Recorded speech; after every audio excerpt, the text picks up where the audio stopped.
turn to your neighbor and just tell your neighbor in 30 seconds about your morning, how you got here. But I want you to explain your morning from one of your senses. So maybe you explain your morning from hearing, or from the smell of, or maybe from the perception of the doors closing, or the cigarette smell, or the energy drink bubbles that opened. 30 seconds to your neighbor, choose one sense, and talk about your morning.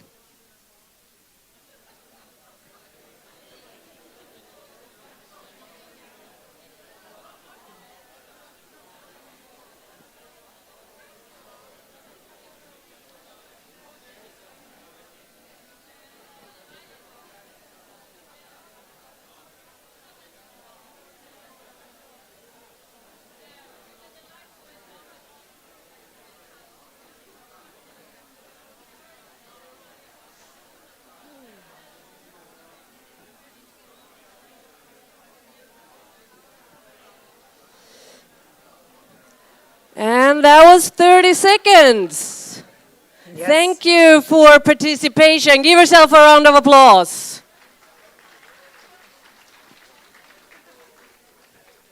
And today I have the very serious task to be a time fascist. That means I will time every speaker up here with this digital thing, and I will sit right there to stop the speakers when they go over their time. And this is a method from stand-up comedy. When you have your stage time, you keep your stage time. Because if you go over, the comic that will be last on the day, maybe will go on stage 1.5 hours later than supposed to. And the audience will be all tired, and no one will listen, and you will all be drunk. And we don't want that. So please keep your time. And we have a lot of things to do today. And I'm super excited to be here. And as a comedian, looking back in the history, I was the best friend of the king. My task was to tell the truth, to question. And as an artist, I learned during my studies at the Stockholm University of the Arts, at my master education in performing arts, that we artists, we could be like a bacteria to society. But if you look at us like yogurt, bacteria are really good. But it depends on the environment. So maybe it's not the bacteria's fault, but it has to be a good environment for the bacteria. And then it's very healthy. So with that, I would also like to tell you that Jenny Soup is here. And she is drawing during the day. And this is like, the crime scene. When they do witnesses and they paint, because you cannot take photos of the people in court. That's what Jenny is doing, and it's going to be visualized up here. And I would also like to tell you that we do have breaks, 30-minute coffee breaks, so don't worry. The only time you're allowed to have a stick up your ass today and tighten your butthole is during the sessions. Of course, take care of yourselves. Go to the bathroom whenever you want to. It's out there. There's also emergency exits, as you can see. Yeah, tight. And I also would like to say before we start, we have a wonderful team from Fanzingo, the in-house media house. And in the corner you have Jorge, Kevin, Jennifer, and Rita. Give them a round of applause. And their main goal is to make the media landscape more inclusive, to bring participants from maybe the not so often represented groups into the media landscape. And I think we need to bring on our first speaker. I have so much information, but I also should stand my word and kick this off. Because we have a special guest to open this ceremony. And I can do this very lovingly introduction and tell you about how important this person is working in the EU Commission and with cultural policies, with education. But I will do it shortly and say this is a very important boss lady. So give it up for Barbara Stacher.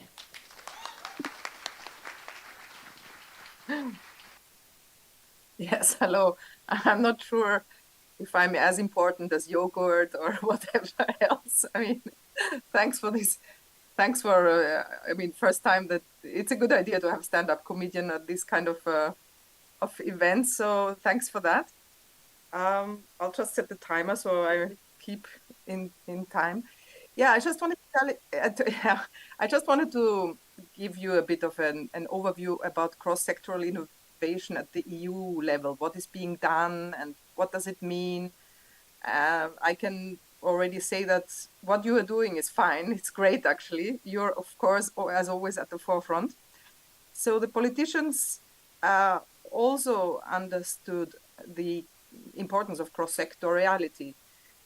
And there we have the 2015 Council conclusions on cultural and creative crossovers to stimulate innovation, economic and social inclusion.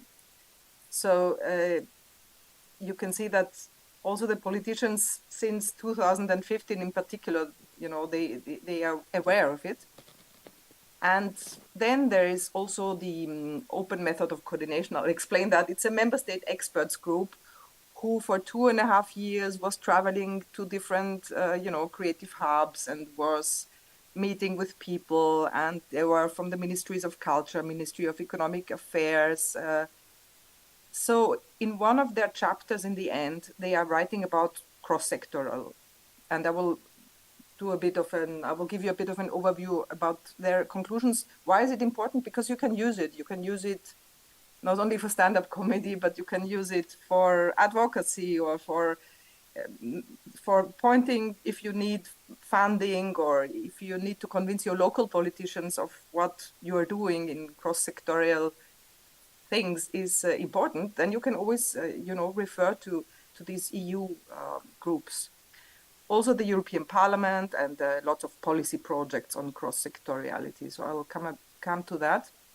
Now this is the OMC, the Open Method of Coordination Member States Expert Group, which was meeting right after this Council conclusions on cross-sectoriality between 2016 and 17. You can see them, meeting in different hubs, doing world cafes, meeting, writing, thinking, getting back to their ministries. So you can see also that they are having fun, which is of course great. And they worked across silos themselves. So they were also cross-sectorial, Ministry of Culture and Ministry of Economics. And so they came up after these 2 years with this report. Here we have the link. You can read it, use it for advocacy. I'll just run through some of their conclusions, which, of course, for you, they will maybe not be new, but it's always good to have it, in writing. They wanted to come up with inclusive and saying that cross-sectoral cooperation helps to create an inclusive and innovative society, the importance of dialogue, co-creation, experimentation, value of the small, of course, catapult. Now, some cross-sectoral challenges. So they were, stating maybe the obvious, that innovation is rarely mentioned in cultural policies and culture is rarely mentioned in innovation policies. Well, this changed, at least for EU programs. A lot of, culture is now the heart of much of our innovation policies and projects, also in Horizon Europe, for example. Measuring, of course, always the same, that, how to show the impact to your politicians or funders. And then they said, culture and creative sectors themselves are often not sufficiently informed or convinced or can convince other sectors about their own innovation potential. There is no common language, of course. And then they also say something funny, that cultural and creative sectors may be equally conservative when it when it comes to embracing change and reach out to new audiences. So of course that's also a point of critique in all directions. And then, well, they say that they point to public bodies and say they should take a pioneering role in cross-sector innovation.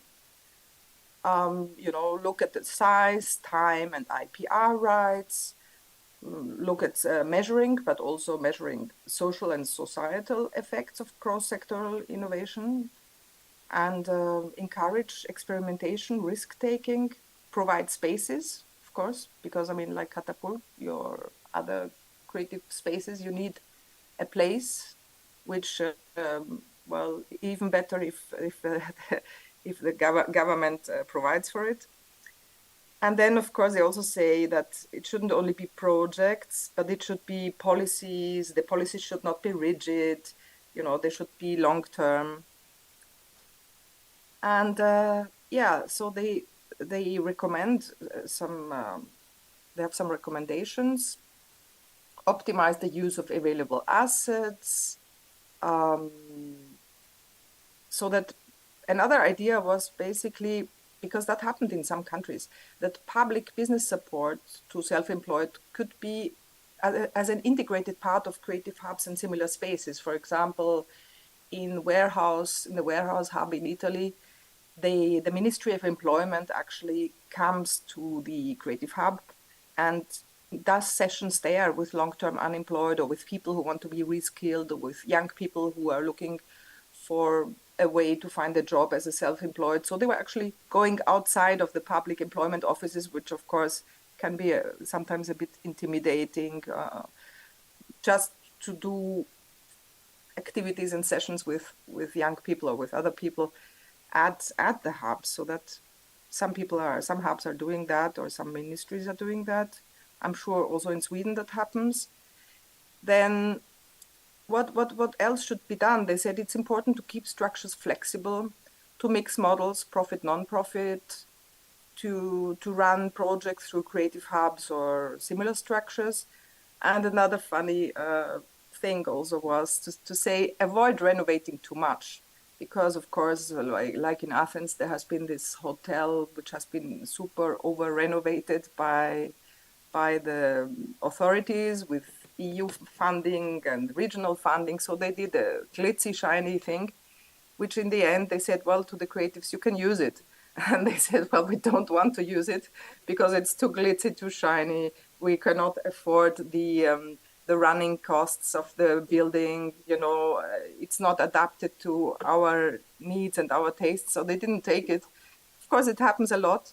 So the idea is more to do things like Kapeli in Helsinki, where it's more about involving from the beginning the community, or even giving them the ownership of the building, in fact, which they have.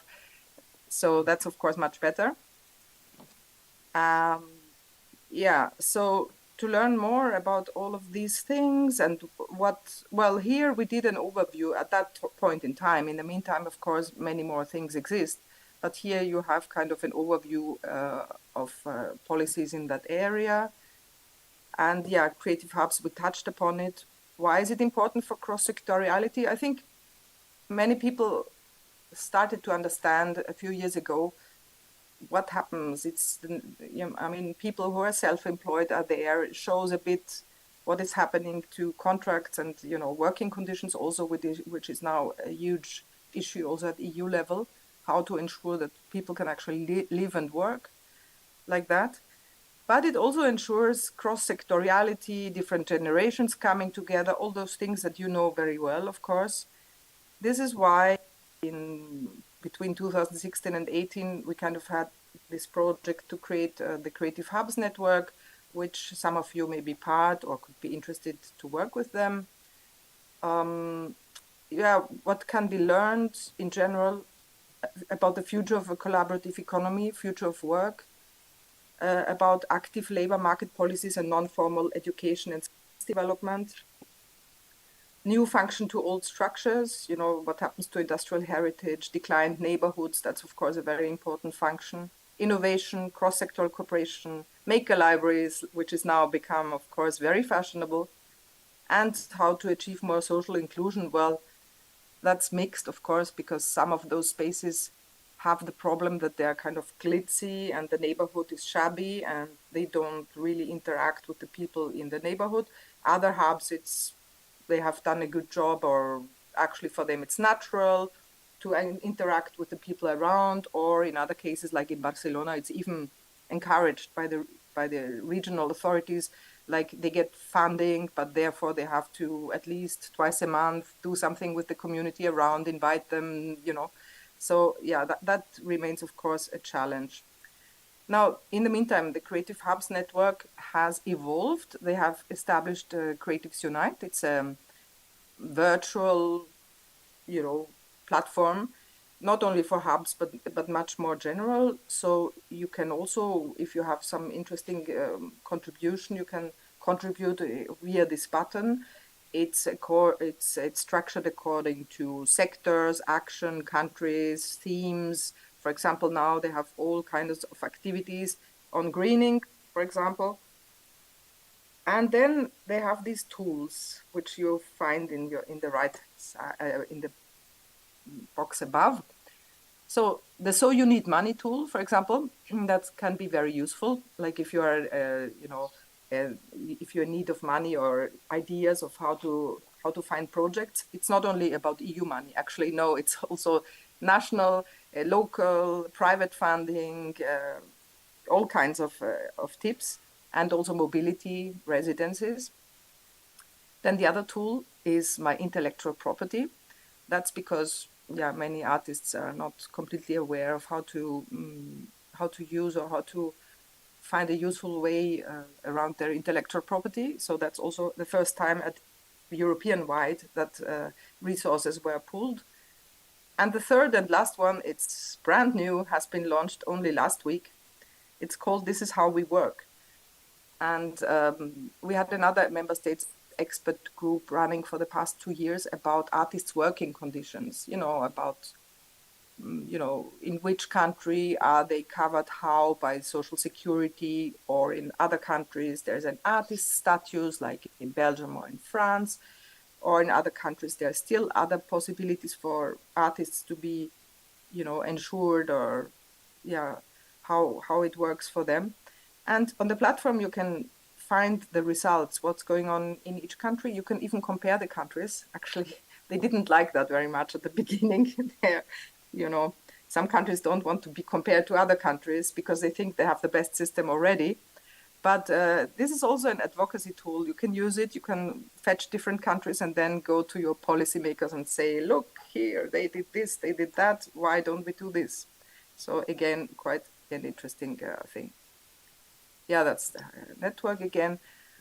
Yeah, concerning cross-sectoral, well, some time ago, already a few years ago, we have done a study, crowdfunding for culture, because at the beginning the idea was that crowdfunding could be an interesting source of income.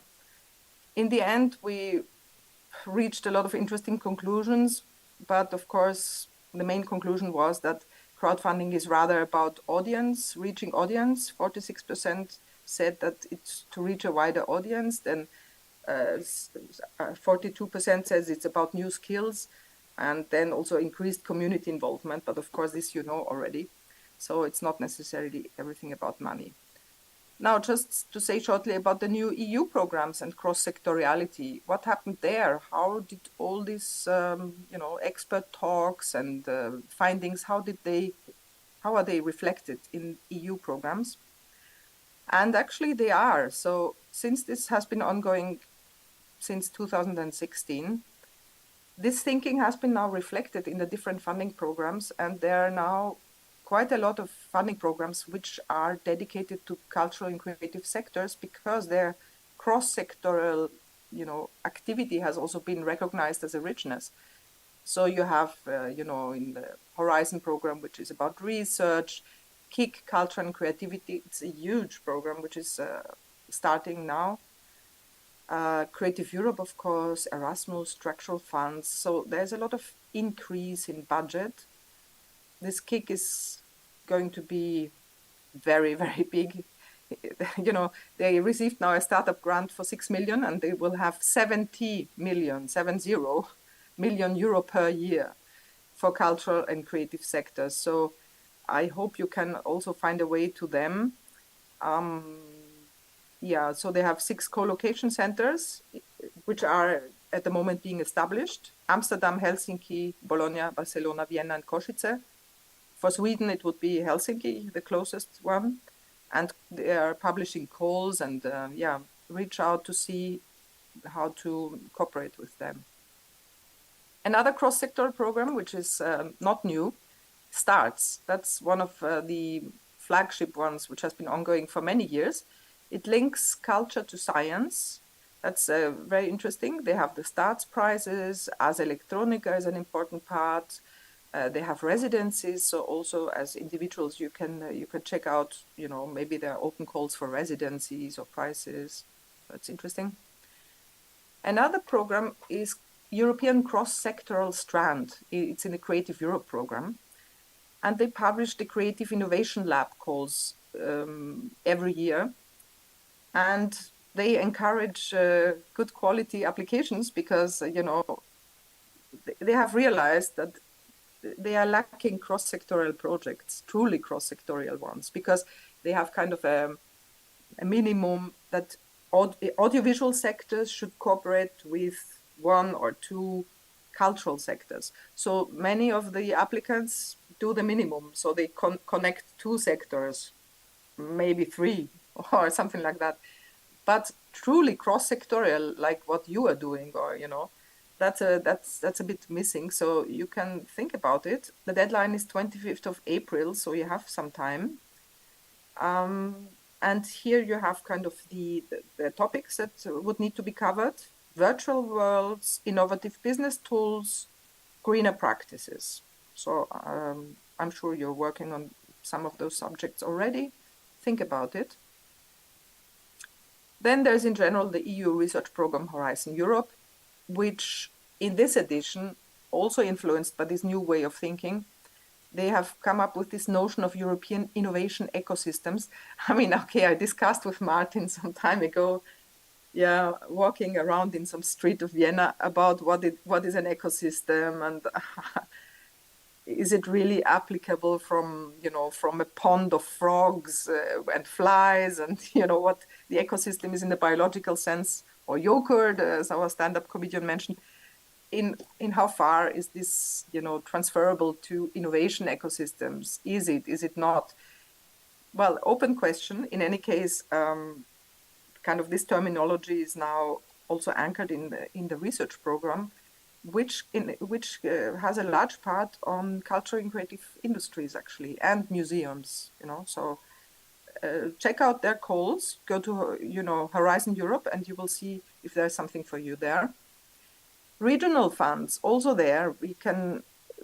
The numbers were much lower in the past. Now maybe 120 EU regions, or maybe even more, have chosen culture and creative sectors and industries as a priority in the smart specialization strategy, which basically means that they get EU funding for hardware, for renovating old industrial spaces and other buildings. So that's of course also very important.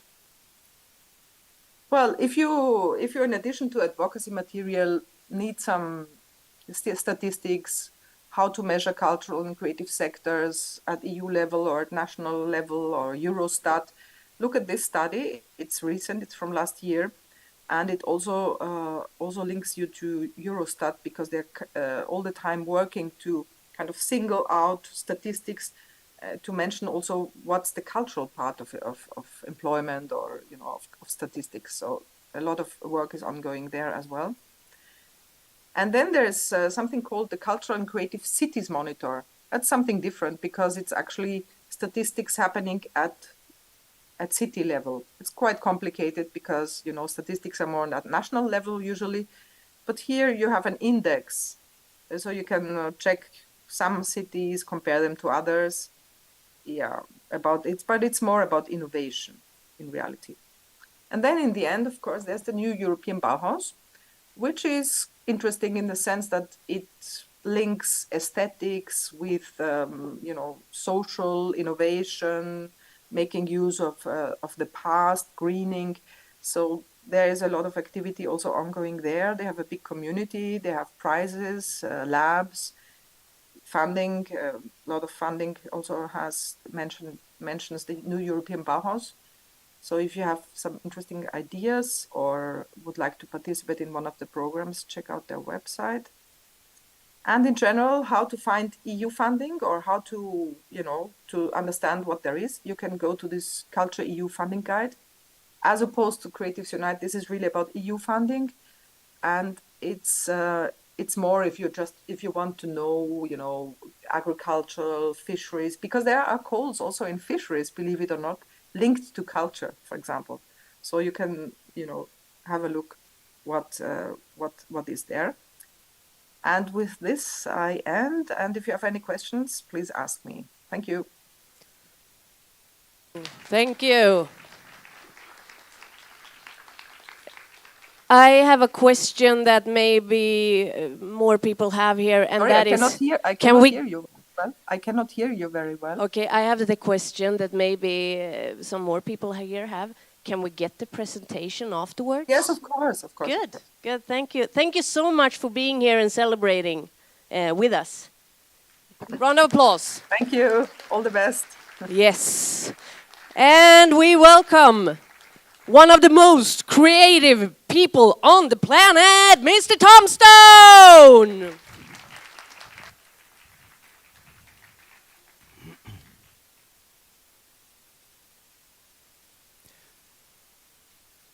You've probably seen this horrible thing that some magicians do when they take an innocent person from the audience onto the stage while pretending to teach a trick.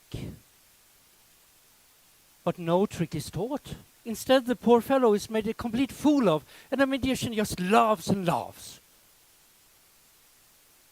So that's what we're going to do now.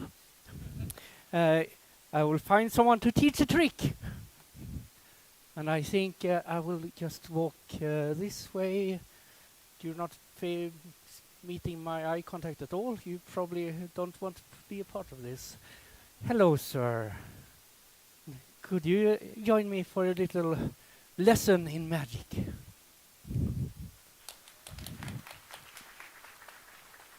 So, oh, you're limber. Here, yes.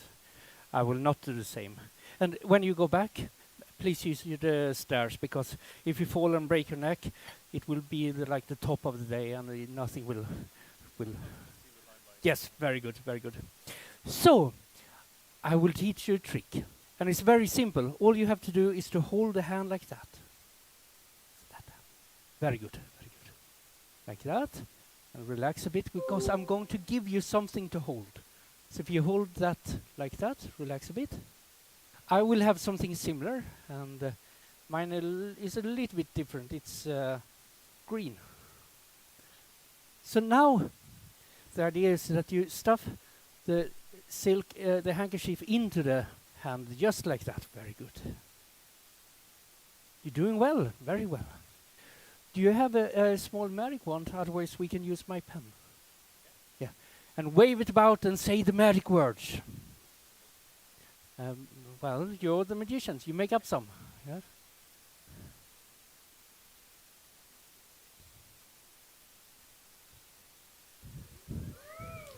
That's amazing. I will do the same. Now you take it. Okay. Hocus pocus, simsalabim. I think that will work. So now slowly turn your hand inwards like this and open the little finger and show that the silk has become an egg. That's amazing. I can take it. Most people get nervous and throw the wrong side of the trick, and when that happens, if you accidentally show the wrong side of the trick, you need to have a different solution, so you can take it again. Because we professionals, if that happens to us, we can just remove the hole like that. And putting that into the box, see if you can do that.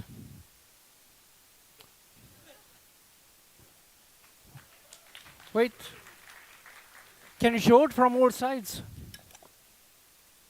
Here. Can you guess? Yes. Can you guess what happens now? Yes.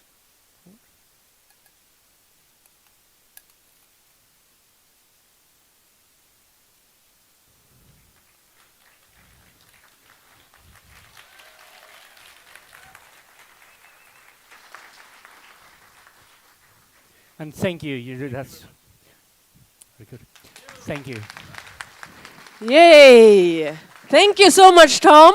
And while our first presentators, Jenny, Johanna, André, is coming up to the stage, I want you all to just stand up and shake your legs.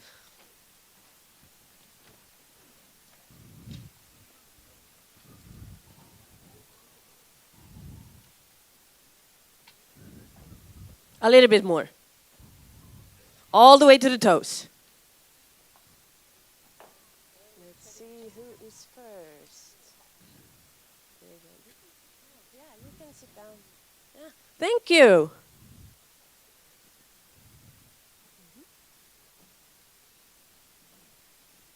So now it's time for our first session, which I will explain again how this is going to work.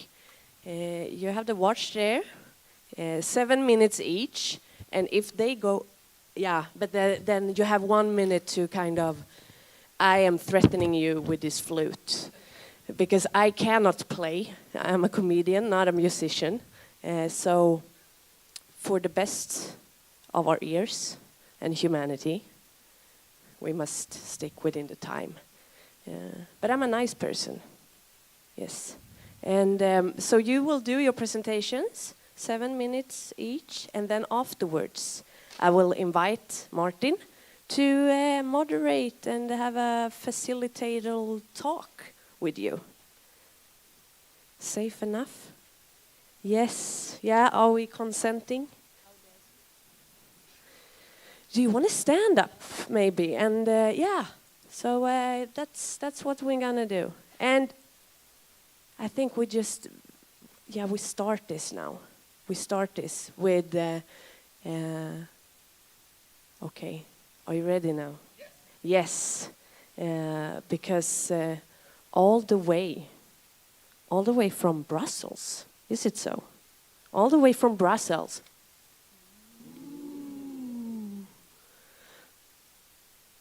Welcome, Johanna Kouzmine-Karavaïeff. Applause. And my name starts to fall off, but I'm actually Swedish, so I'm very glad to be here. Okay, so let's see. I start with this slide. So okay, so my name is Johanna, and I will speak a bit this morning under time pressure from a more like macro level perspective, more a systemic kind of change, wish perspective, and about these practices and about the ecosystem. So this is, I will speak based on a policy brief that I worked on this year for the Northern Dimension Partnership on Culture.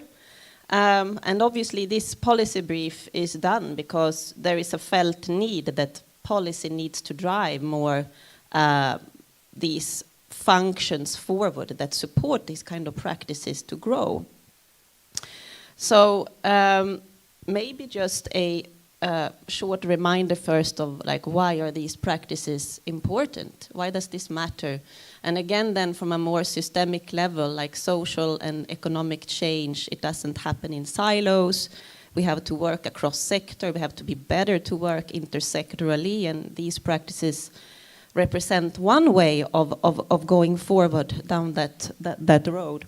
And then also let's not forget that the innovation and the economic growth these kind of practices represent in all sectors, in culture, creative sectors, and also in beyond that. And then, of course, we know how fragile the sectors have been also after COVID. So again, tapping into these practices really allows to generate potentially more revenue stream to culture, creative professionals and artists and designers. So moving away a bit from, maybe also to say that, of course, the problem solving, and I will come to that now, to the skills and the competencies. Because looking at this like from a micro level, within parentheses first, before I go on to talk about the macro level, we are talking about cross-innovation on the idea of tapping into the skills of artists and designers, the skills that are being generated in the creation and the design processes, and the way that we collaborate with professionals in other sectors in order to produce human process innovation, business model innovation, and product innovation.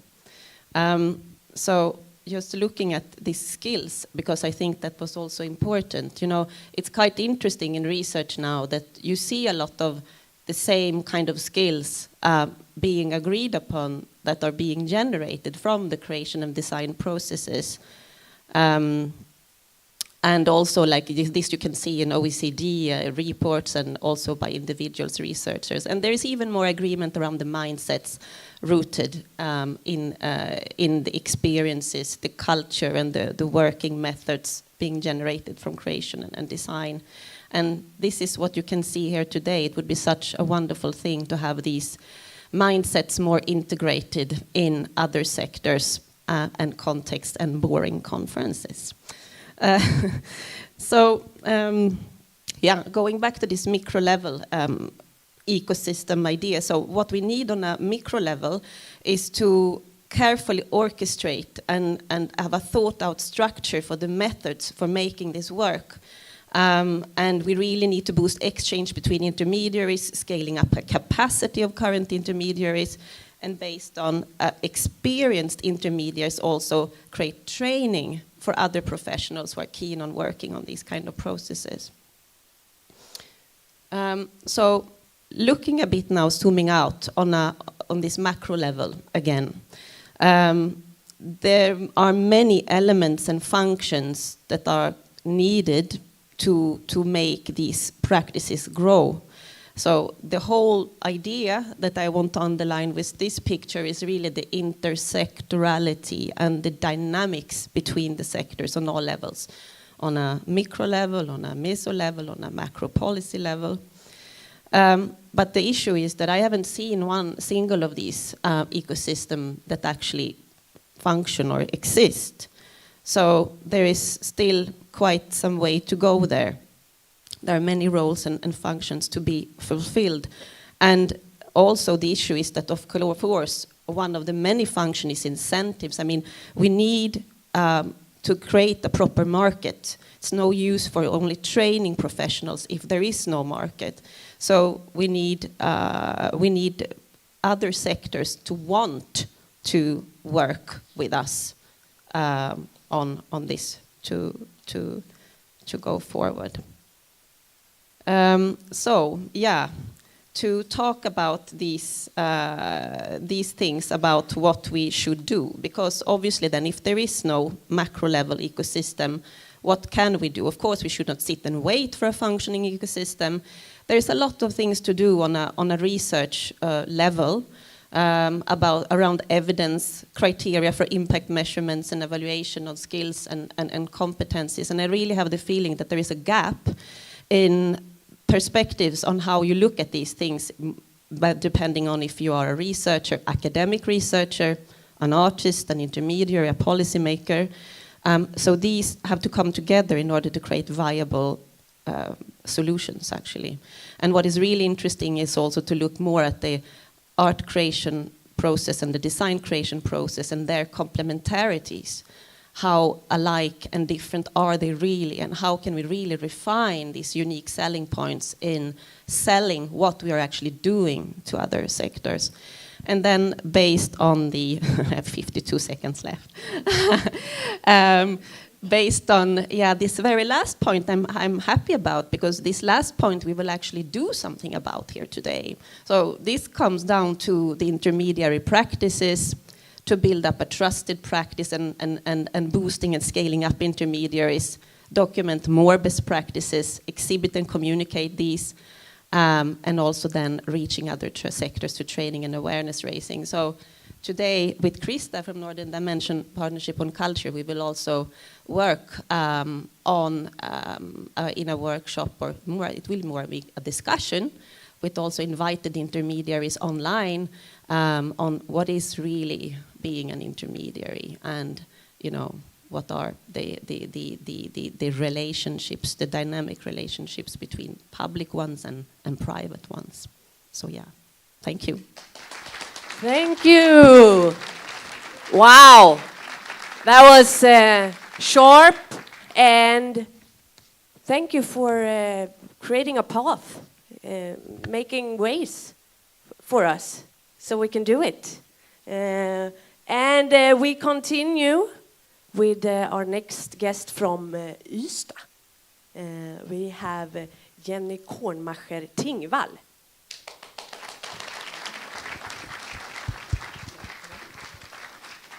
Thank you very much. Yes, I'm working with cross-innovation in the south of Sweden, and I make one step back. What are the innovation systems which we have right now, looking from a regional perspective, from the public sector's perspective? If you Google innovation, you often get this kind of picture. Research and development will be innovation. And this is often still the support system behind. So we have research and development in one company or in one sector, often with a task to solve a more or less technical solution to a problem, to a challenge. This is how our challenges look like today, more or less. I have an example. I mean, I can do a lot of examples, and when we think of climate, for example, climate adaptations, climate change, we have a lot of these examples. But I was sitting on a flight from Brussels to Stockholm a few weeks ago next to a person who is working for the Swedish state-owned energy company Vattenfall. And he told me, and I was asking him, why do we not have enough energy in the south of Sweden? I still don't understand. Why did we have such a large crisis? And he explained it to me, which took the whole flight. I will not explain it to you now. But what he said, and he was from the research and development department at Vattenfall, was that he said, technically, we can electrify Sweden tomorrow, but we don't manage. So this is because our society nowadays is a lot more complex. So an answer is, and of course I'm running through open doors here today, is let's collaborate for real. But I mention it still one more time because collaboration is not easy. We are all talking about it, but it is not easy because our structures are not done in the way to collaborate. We are still working, we still have more the structures to innovate within one company or one organization. And we have to unlearn and we have to relearn to do it. And I also personally believe that we really, really are in need of new legal frameworks so that we really can work and deal with the IP connected to co-creation and establishing new products, new services, new business models, new processes together. Because that is not easy on a legal level. We're struggling with it on a daily basis. And now I'm coming with the next thesis, and I'm not an anti-capitalist, so don't blame me now, but I think also from the public sector's perspective, innovation cannot just be growth anymore. And of course we can debate on that, but our resources are limited. And we cannot just go on and grow and grow and grow. And what happens if we count other values, especially if we are talking about transformation of our society, like, for example, again, climate. Maybe we cannot just count on growth, and it's still innovation because we are finding new solutions, we are finding new products, we are finding new processes. And of course, let's put art and the creative sector in the center of transforming our society. I think we have a lot to win on that, but we need to have new support structures. But we have so many good methods, we have so much risk-taking, so much innovation potential in this sector, which we really have not unlocked yet, and I think even the sector itself has to learn to work with this kind of innovation potential in different circumstances. We're doing that in the south of Sweden already. We're right now running a large project where we got, Barbara Stacher mentioned it, money from the Regional Development Fund. We're doing it together, the region of Skåne and the region of Blekinge. And we are running a lot of different cross-innovation processes right now and throughout the next 3 years. And we're learning a lot with each of them. Especially the legal framework has been now a large topic for me again, because we're running, for example, a process for the digital concert experience of the future, and we have some large companies involved in that process like Amazon and Access and Ericsson, and then we have the self-employed creatives also within this process, and how do we really establish a process on eye level where everyone has the same chances, and that is really hard. It's not easy, but I think as coming from the public sector, I think we have to establish new structures where different stakeholders, also different stakeholders in size, but also different stakeholders regarding language and sectors and everything can come together and build and create new solutions for our future together. Thank you very much. Yes, thank you. And I can agree. I can tell you a secret. When I'm not doing comedy, I also work 50% part-time at the university as a project manager. And to be creative is not really allowed. I should just do my job. But luckily I can be here now. And go back and tell my boss, this is how we're going to do it. And now, all the way from Porto, André Forte. Thank you. So I called this short presentation Decentralizing Cross-Innovation, but I could have called Decolonizing Cross-Innovation, for instance, but I wanted to make a broader concept before making my bold claims. So I have a bunch of bold claims to do, and I will start to where to go, which is obviously away from the center. And this started with me kind of asking some questions and actually reading an article from David Graeber. I don't know if you are aware of him, but he wrote an article some years ago about the declining rate of profit and the lack of flying cars. And he asked, why don't we have these flying cars that artists predicted like 50 years ago? And where is all this technology? Where did it went to? And based on that, we can make kind of an allegory based on the speed that humans have used to move around for a while. And up until the 1800s, we could travel around 40 kilometers per hour if we jump on a horse. Then things got a little bit faster, but we peaked 50 years ago, and we haven't got any faster since then. So this is kind of a metaphor for what innovation could be. We can even say, and again, this is a bold claim, the internet is the most innovative thing that we've done so far, and we can say it is just a really fast, weird mix of post office, a catalog for mail order, and yeah, that's pretty much it, you know. So it's, if you think about this and you propose this to the artists who were designing the future 50 years ago, and this is our great innovation 50 years afterwards, they would be a little bit disappointed, I would say. So what we have now mostly is what Umberto Eco and Baudrillard were defining as hyperreal, so the ability to simulate, you know, so it's easier for us to get to Mars through a VR experience than actually getting humans on Mars. And this is not what we expected 50 years ago.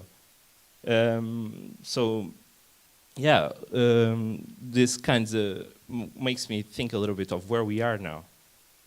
And I will use both AI and blockchain to again, continue with the bold claims. AI, I would say that we have two main stories that are being told about AI. One which is the AI that's being trained with data for our use, and another one for what I would call abstraction. This is the one that we know the most, and it's a little bit, again, not what we would expect is when we were promised robots who would do their own things without us just doing the prompting. You know, just making Starry Night bigger, redoing Rembrandt, or having conversations with a chatbot. It's a little bit disappointing. With all that comes after, actually before that, on all the biases and all the lack of diversity in this data. And then we have what I call AI as art, or AI as an abstraction, where we have artists really developing their own models and going a little bit farther away. I will share some of these examples a little bit afterward, but over there we have Rafi Canadol, we have the Atavic Forest from Lisbon, and we have Holly Herden from Berlin.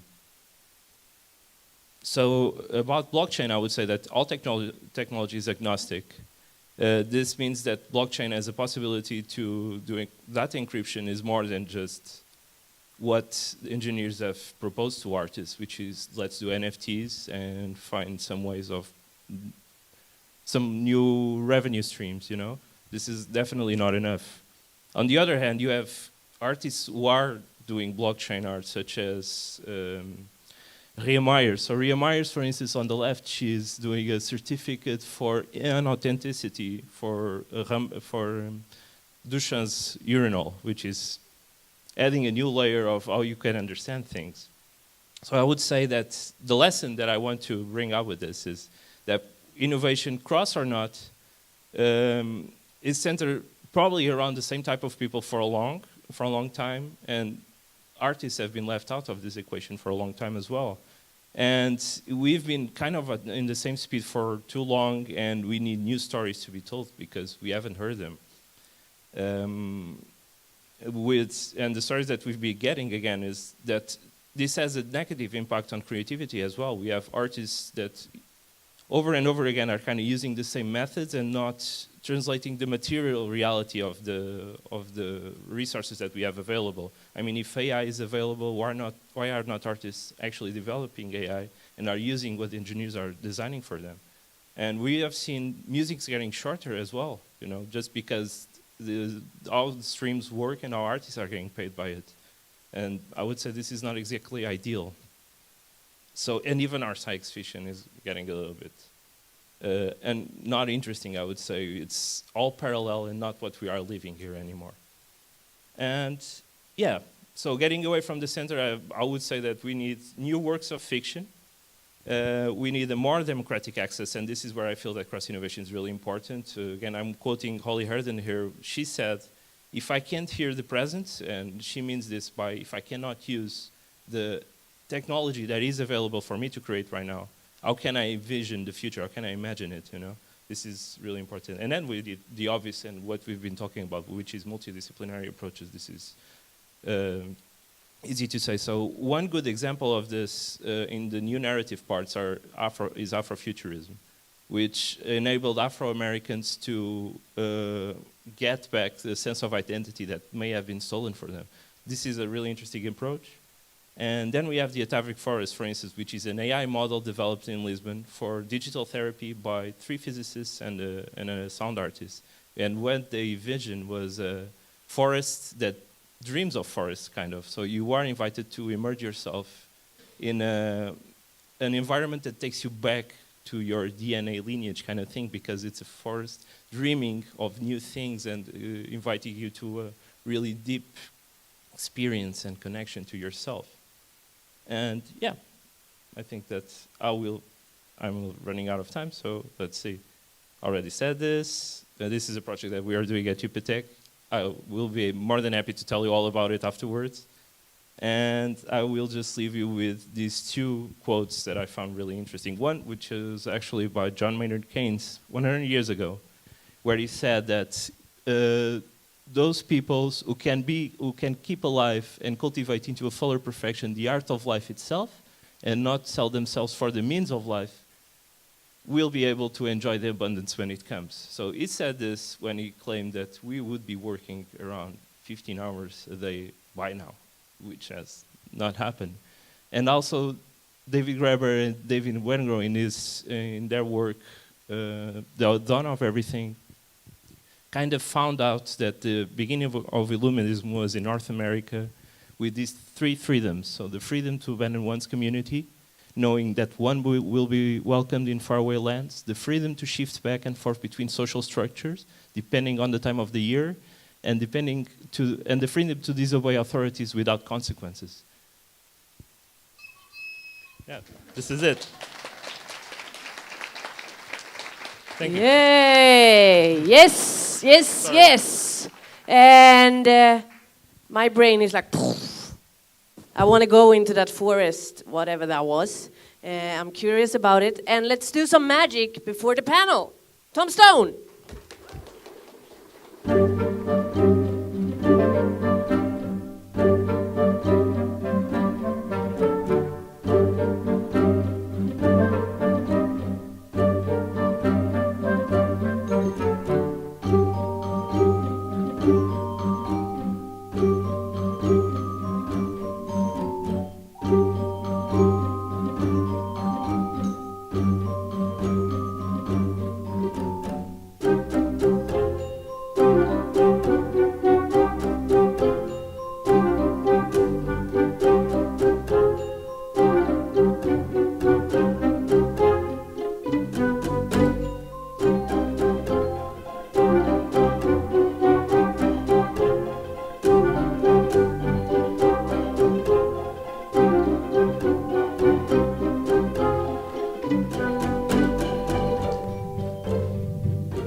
Martin! Mr. Martin K. Larsson! And actually, I would just ask everyone to stand up again. We are using something called Pomodoro all through this because we have just packed everything into one day. This should be a week's conference, but it was difficult for logistical purposes, so we smashed everything together. So in order for you to actually understand anything of what we're saying this afternoon as well, we want you to have short and intense chunks. Now you can sit again. And I am so, and can we see? Yes, we have the live illustration going. This is, I have to say, I'm living the dream. This is so weird and so fantastic to be on the same stage as you. You are all my heroes, and I'm almost started crying. But I would like to ask 3 very general questions to all of you, and we'll have a pop-up, so you just, the one who feels I want to answer this. My first question is, what did you learn from the 2 other speakers? And you have a microphone here. Who wants to? Jenny wants to. Yes, thinking of Johanna, the part with the skills and capacity building, I think that's very important.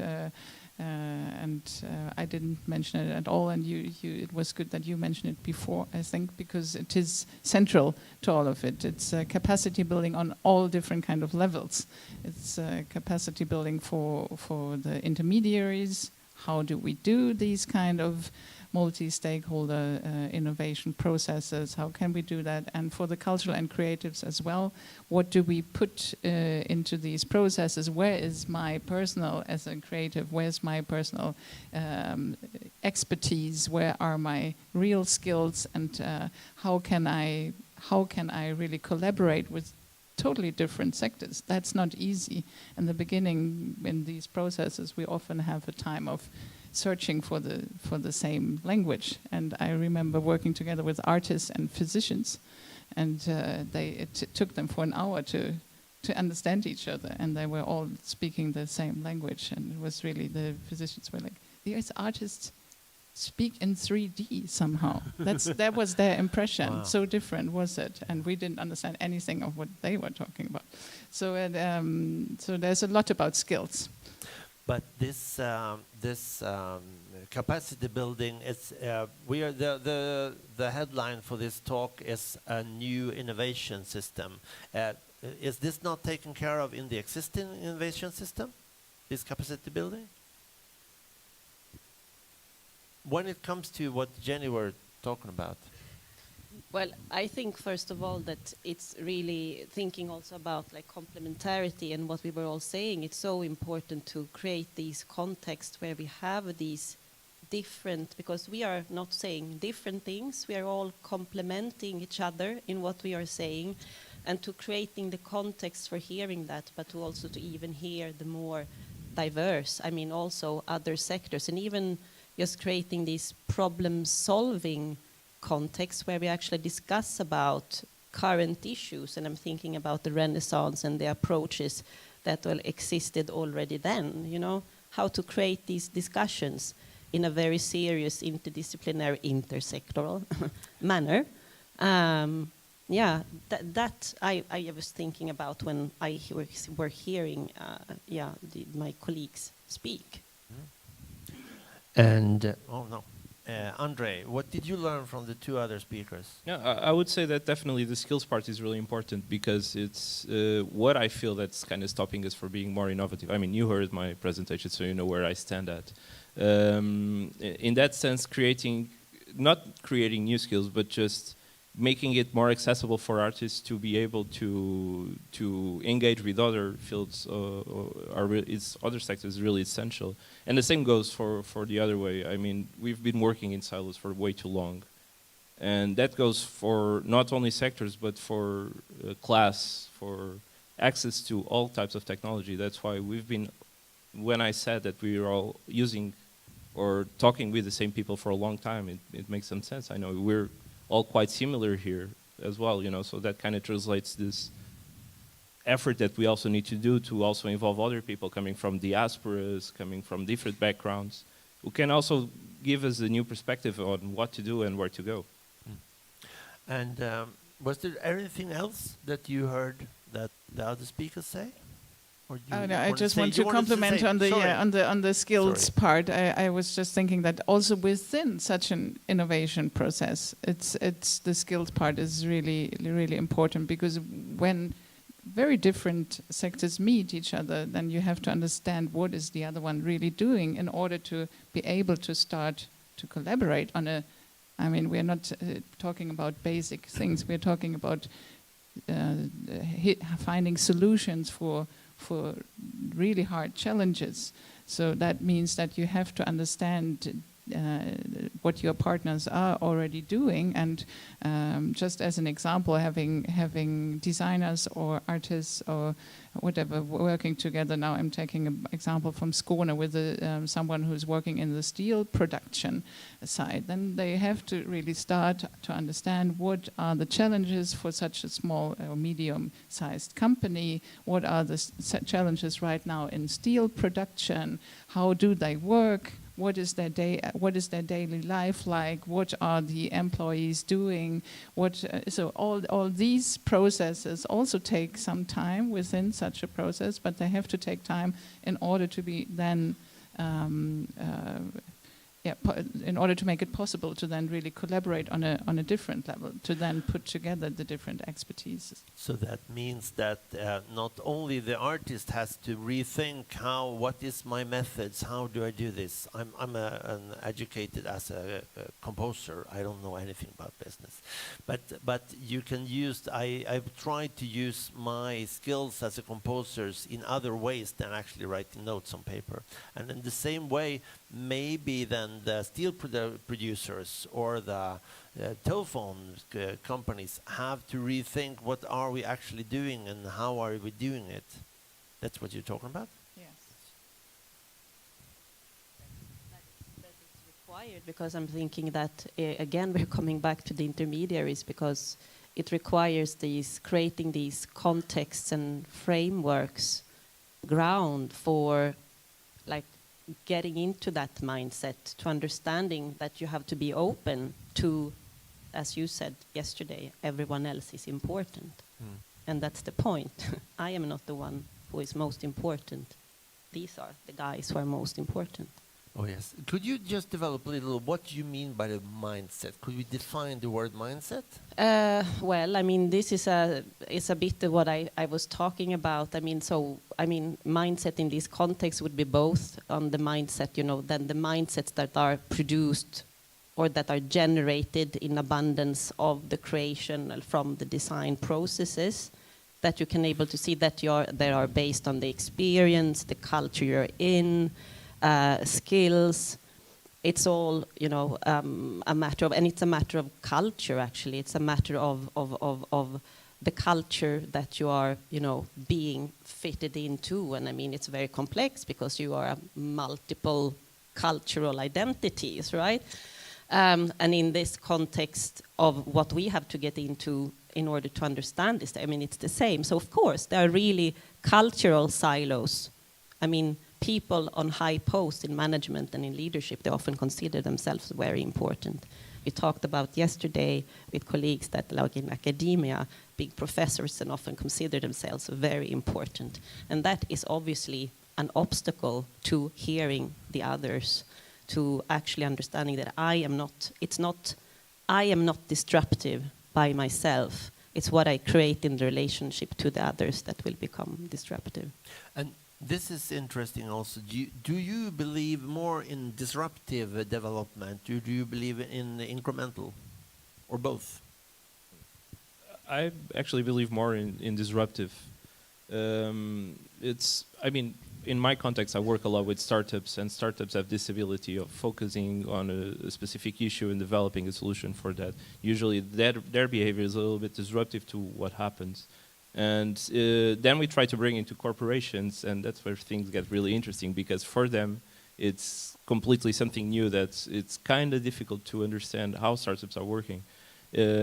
So yeah, to me it makes more sense to work in a disruptive way, because maybe it renders results or the possibility of results a little bit faster in a way that you can envision it. But it's a matter of mindset at the same time, because you need to be able to engage with this way of working and operating. But I feel like that people who are in positions of power are more amazed by the magic of disruption. Yeah. To make it more exciting, I'm believing maybe more in the transformative part of innovation, or at least for the cultural and creative sector, working together with other sectors, because I think it is easier to start with the transformative side. Disruptive is quite difficult to really have disruptive innovation, and I think if we're thinking now of a more systemic approach for cross innovation from the where we have a support system from the public side, I think we have to focus first on the transformative side, and also with our societal challenges which we have right now. It's the first step. Maybe sometimes we are lucky and have some part of disruptive innovation in it, and I think we can also adapt our system to support that more, but it's quite difficult. Does everyone understand these weird words we are using, like disruptive and incremental? Is that obvious to everyone? They're reading about there, like, so to just take a short, not a metaphor, a short example actually. If Caesar, who runs the light here, would suddenly cut it all out, that would be a disruptive event. Whereas, like that. But if Caesar would instead decrease or increase the light over this afternoon, and like, so you won't know, you realize after 2 hours that it's lighter in here, isn't it? That's incremental. So, was that obvious? What do you think? Disruptive and Well, yeah, I mean, first of all, I mean, going into that, I just wanted to say that my kind of way into this is not from like the innovation aspect. Like my interrogation into this is not like how to innovate better.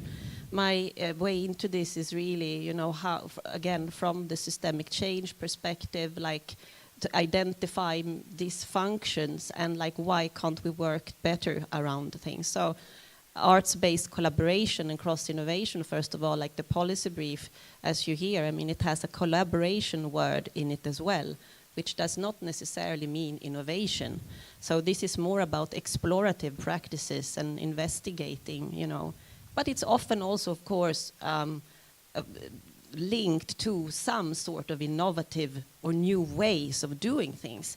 But also talking about like terminologies and cross-innovation, it is not a bad idea to talk about cross-innovation, because I do believe that the culture and creative sectors have to be more strategic, and there is more strategy. We have to be strategic about where we're going, like economic survival and a different kind of thinking. So what is the most sustainable way? Is it to talk about like collaborations that not always go, you know, as we wish, and they not lead then really, you know, somewhere distinctive? Or, you know, shall we talk about cross-innovation, which is maybe then more strategic, but it doesn't mean that we are forced to always work to innovate, you know? No. Yeah. In this respect, do you think, is there something we can talk more, that we can talk less about? Have we talked too much about the subject, or do you think there is something we need to address much more in this discussion? What do we need to talk more about, and what can we talk less about? In the context of cross-innovation in general. Well, to me, again, I think that we need to talk about it being more of a democratic approach and being more accessible for everybody, to make sure that it actually is happening. And also taking into consideration the context of Portugal, to talk about cross-innovation in itself, it's not enough. You know, it's still something that's rather new there, and despite it happening, people are just not aware of it being around, you know, so we need to talk about it at large. But amongst ourselves, I feel like that we need to bring new people in.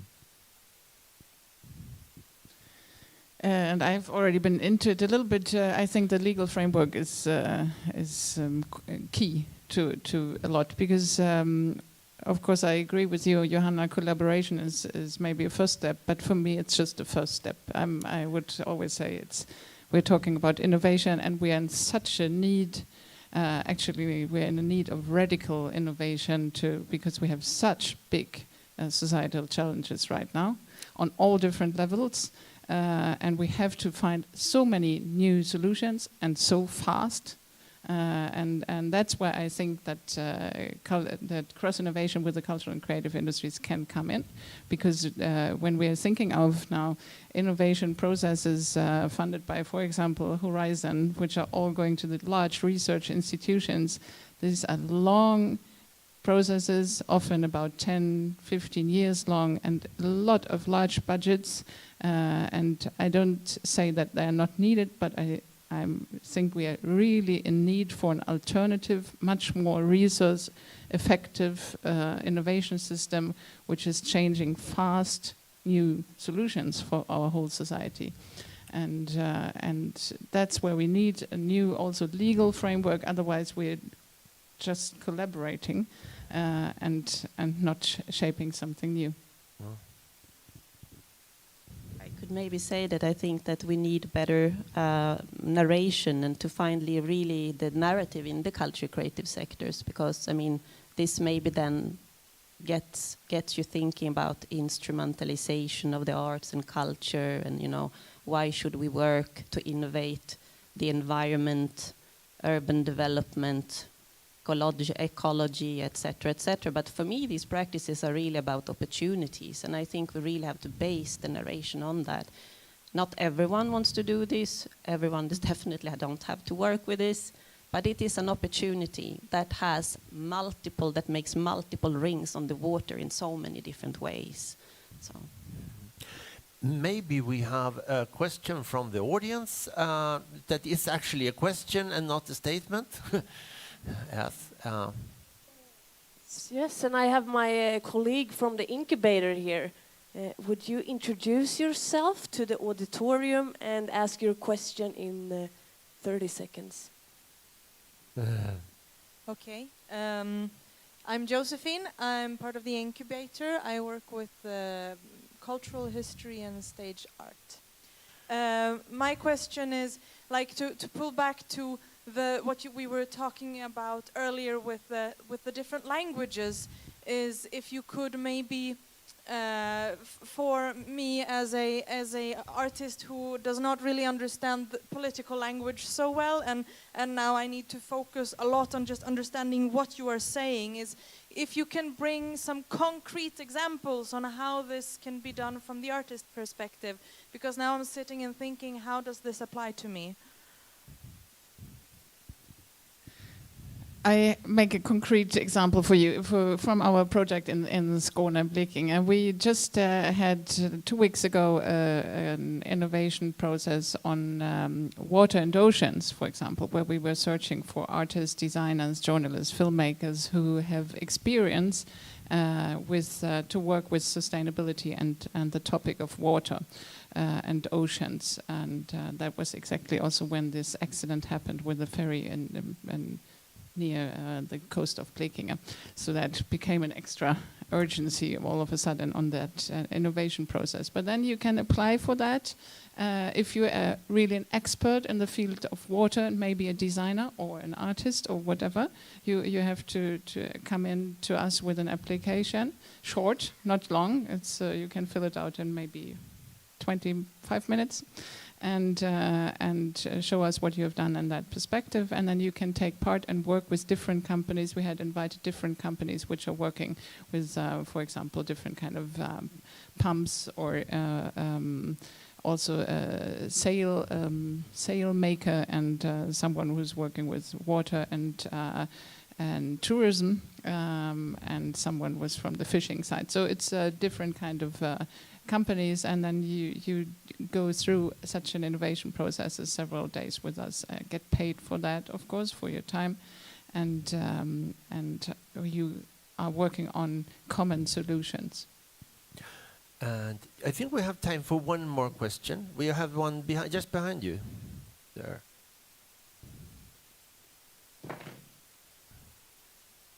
Yes, hello, my name is Elvira.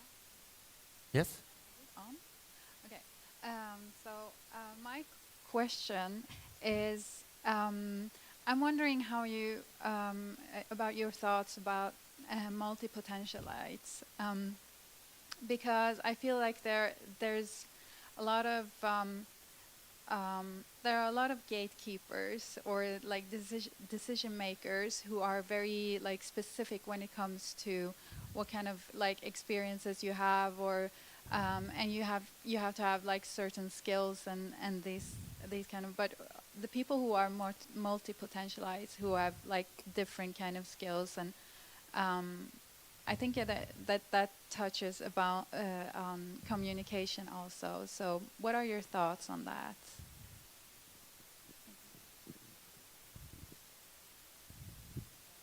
Well, first of all, I must say that I can understand if an artist feels absolutely desperate and does not know where to start in regards of these practices, because there is no education and training. Let's face it, I mean, if you want to be a doctor, you go to med school. If you want to be a journalist, you go and study journalism.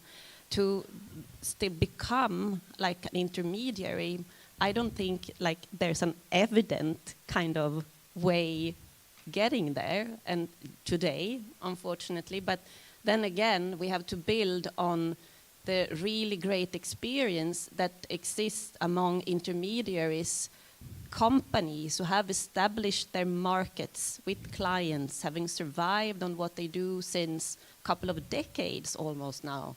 And we have to listen to them. So that's also I'm excited about this afternoon.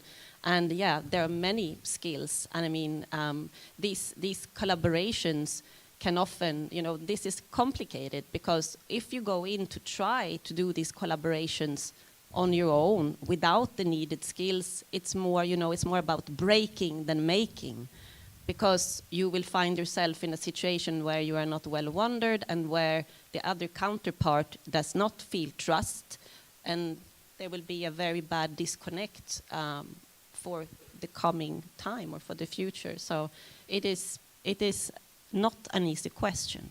It is something that has to be constructed now with intermediaries.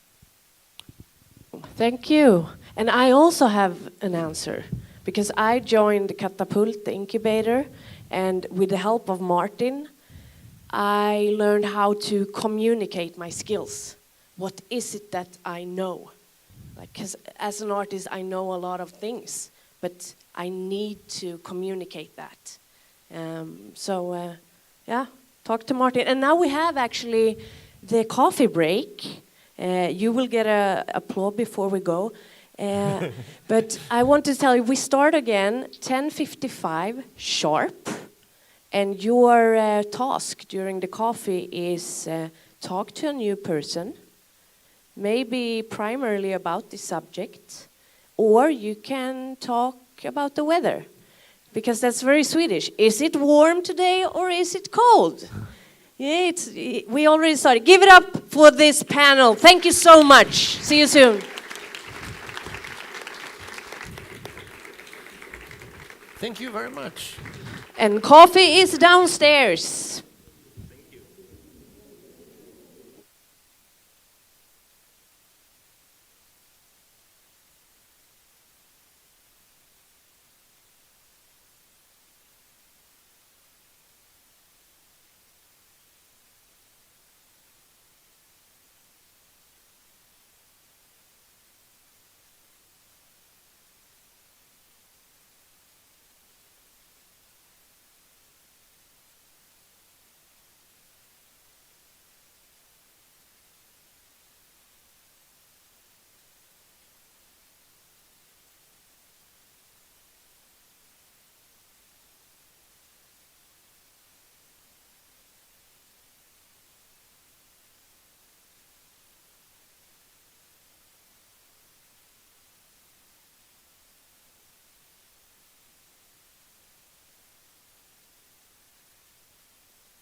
And Paul, I'll help you with this, and you can.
Did you have a good break? Yes. What was the best with the break? Meeting new people? Yes. Anything else? What was best? Coffee? Tea? Yes. And how was the weather? That was sunny. Any other? Cold, sunny, cold. Very well. And I will first announce that we have some notepads in this room and down in the dining area. And if you feel like, oh, I have this insight I must share, please write it on the board. Or if you want to paint something, maybe you get inspired by our Polar Prize drawing live Jenny's soup here. So maybe you also feel like, oh, I want to draw something. Or you can just write a poem on innovation. Yeah. Or a song. Or a song. Maybe notes. We have 2 professional composers in the audience. We can help you and yes, orchestrate at least, I would say. And that's one thing you can do. But what we also would like to do... I say it after. I say it before the lunch. Yes. Because I think we are also talking about this little pie here. You so maybe, yeah. You or me, Martin? What? You or me? Are you going to talk or am I? You are going to talk. I'm going to talk. I'm just going to be silent. Yeah, okay. Give an applause to Martin. So, in this room, how many of you feel that you are from the region? Applause. Applause? Region. Region person. What does that mean? Huh? You made a mistake. Oh! No, that's not him. But you know what? Mistakes are welcome. Yes, because I also made a mistake before. I said the coffee was downstairs, but it was just outside the door. Yeah. But you found it. It's okay. From the region, applause. Yeah. Who? That is Jenny. Yes, Jenny, we met. And the other hands? I would say that is true. Region from Botkyrka, yes. But I would say maybe that are working within the region, like Stockholm, Region Stockholm, something like that, like political more. Great question. Then I mean the region. That's such a great question. The region, who is working from region Stockholm? Like, oh, I work at the regionen. Yes. We have one person from that used to be, that is employed by the region of Skåne that we just heard speak this morning. So we have 1%. Awesome. And who is from the municipality here? Applause. There you go. It's even the municipality person doesn't know what a region is. So that's. Are you from this municipality, Botkyrka?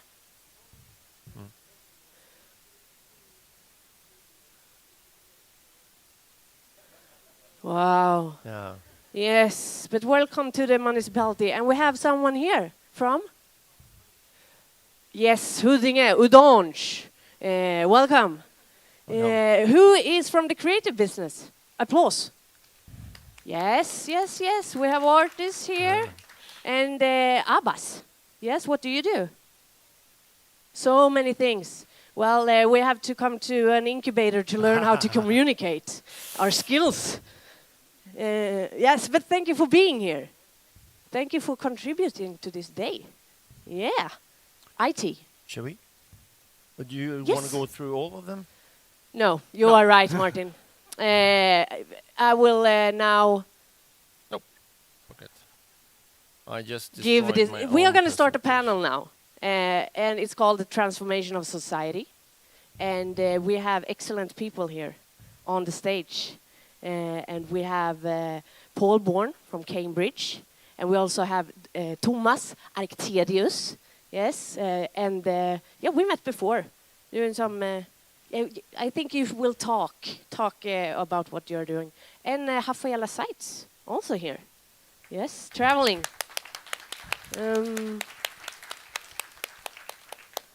And are you ready? Yes, then we start this panel with Paul Bourne. Hello, hello.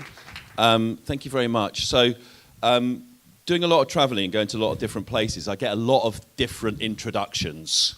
So, because I wear a few hats. So, the first one is artistic director. So most people understand that. So, but then they think, what are you the artistic director of? Is it a building? Is it a company? Are you directing on stage? And the answer is all of those things. So I'm in a building in Cambridge, a theatre, which I help to run.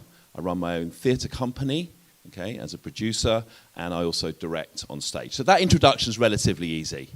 My other title is storyteller. Storyteller in residence. Now, storyteller in residence does sometimes get lost in translation. One example of this is when I was introduced in a mistranslation, rather than storyteller in residence, as person who tells stories at home. Which is not quite true. Or you could ask my ex-wife, she probably would agree. But the worst is my third title, and my third title is I'm a teaching fellow. I'm a teaching fellow at the University of Cambridge, at Harvard University, and I'm a teaching fellow at ETH in Zurich. My title at Cambridge is Senior Fellow at the business school, at the Judge Business School. So for a really large audience, to be very helpful, because the person introducing me thought they won't understand what a Senior Fellow is. They won't understand. So I'm going to help the audience. So it was a big sort of build-up and say, now, ladies and gentlemen, welcome on stage, Paul Bourne, old man from the University of Cambridge. So welcome on stage, Paul Bourne, old man from the University of Cambridge. So I'm going to tell you a story.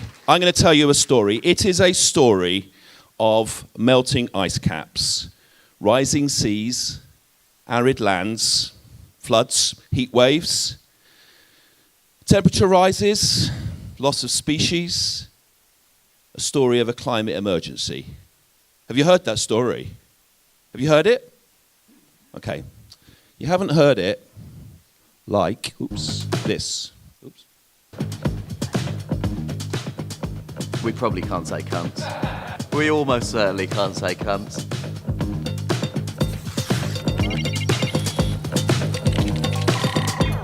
Hi, I'm Dr. Freddie Otto, Senior Lecturer in Climate Science at Imperial College London, and my expertise is in weather attribution. Hi, I'm Nish Kumar, comedian, and my expertise is triggering your racist uncle, often just by opening my mouth. Human-caused climate change is fundamentally changing the fabric of the weather as we know it. It's leading to events which we've simply never seen before. Translation, weather used to be clouds. Now we've made it into a sort of Rottweiler on steroids that wants to chew everyone's head off. The continuing increase in global average temperature is already causing higher probabilities of extreme rainfall and flash flooding, as well as more intense storms, prolonged droughts, record-breaking heat waves, and wildfires. Very soon climate scientists are just going to ditch their graphs and point out the window with an expression that says, "I fucking told you." This is not a problem just for our children or grandchildren. This is an immediate threat to all our lives. I don't know if you're familiar with the film The Terminator, but if someone came from the future to warn us of this threat, they'd have travelled from next Wednesday. We have entered an era of food and water insecurity. Heat waves are already causing crop failures across the world and worsening water shortages. During lockdown, we had shortages of bog roll that nearly caused a civil war in Waitrose. Wait until what we've run out of is food. The good news is that we have solutions. Renewables are now much cheaper than oil and gas, as well as less polluting. Switching over will save us trillions and improve the quality of our lives in the process. Wait, so you're saying that we can avoid all of this? What in the renewable wind-powered fuck is stopping us? For decades, fossil fuel companies have run misinformation campaigns, and now they are lobbying governments for new oil and gas fields. Option 1, make a change that's 10 times cheaper and will literally save the world. Option 2, give some cunts more money. Tricky, isn't it? There is still time to prevent the worst outcomes if we stop burning fossil fuels. Share this video and get involved with others. The overwhelming majority of people want change before it's too late. Huge change does happen, but only if we get our act together and act. Köp inte mer tandborstar innan du har sett vad den här kan... We don't need that. Whatever it is, we don't need it. Take it away. I'm going to leave that. That looks perfect. Whatever it is, it looks perfect. So that was Nish Kumar, who's a comedian that is often at our venue. Right now, I say the biggest thing that is facing businesses in terms of challenges outside of AI is the sustainability climate emergency. And the way the businesses are responding to the sustainability challenge is a big one. So we need, right now, we need tech solutions to the climate emergency. Yeah? We need tech solutions. That is what we need in the startup world. We need carbon capture, we need EVs, we need biodiversity, we need biofuels, we need renewable energy, we need tech problems. But we also need artists who can help these businesses and help these startups to tell stories. Businesses are in an existential crisis. They have huge pressure from their stakeholders. They're trying to deal with Scope 1, Scope 2, and Scope 3 emissions. They have no idea how to tell stories about this. You know, the Scope 1 is direct emissions, yes? Scope 2 is indirect emissions. Scope 3 is essentially the supply chain. Let me tell you a story about Scope 2. You all know the cosmetic companies Lush? You know this company Lush? What's the most popular thing that Lush makes? With this very, very special thing that you go in is the bath bomb. Yes? Now, they're a very ethical company. The bath bomb is made from all sorts of ethical things, perfectly sourced, done brilliantly. The problem is, when you buy a bath bomb, what do you need to do? Have a bath. And that is millions and millions and millions of gallons of water that is heated through electricity, of course, by a system that creates massive amounts of CO2. So they have a big, big problem, and that story needs to be told. We need to be able to tell the human side of the story, and the things that artists can do is tell the human narrative. So in my company, we have been trying to help beautiful businesses to tell beautiful stories. We let the ugly business tell the ugly story. We work with comedians, we work with artists, we work with musicians, playwrights, to help people tell beautiful stories. We run performances, yes. If I run a playwriting development scheme, young people want to write about climate change. So we put those performances on. We run forum theatre where we put on performances interactive. We just done a big project with Amnesty International where our actors interact with the audience over climate change. I have a video of this and maybe I can show it later. So we help businesses to tell better stories. Workshops, we're advocates, we put on performances, you name it, that's what we do. Translating science into human. Data is credible. Okay, we can give data, but if I tell you data, goes in one ear and comes out the other. I can talk to you about 1.5 degrees of heating. What does that actually mean? So what we have to do is we have to use artists to be able to tell stories that are not just credible, but stories that are incredible. It's so incredible that I'm not even going to stop. Okay, so everyone give it up to the old man from Cambridge. So the old man from Cambridge will say one more thing. So therefore, if someone says to you, what can the arts do for business? The simple answer is, save the planet. Yes. And from the old man from Cambridge, we have an old man from the Royal College of Music in Stockholm, Thomas Arcaedius.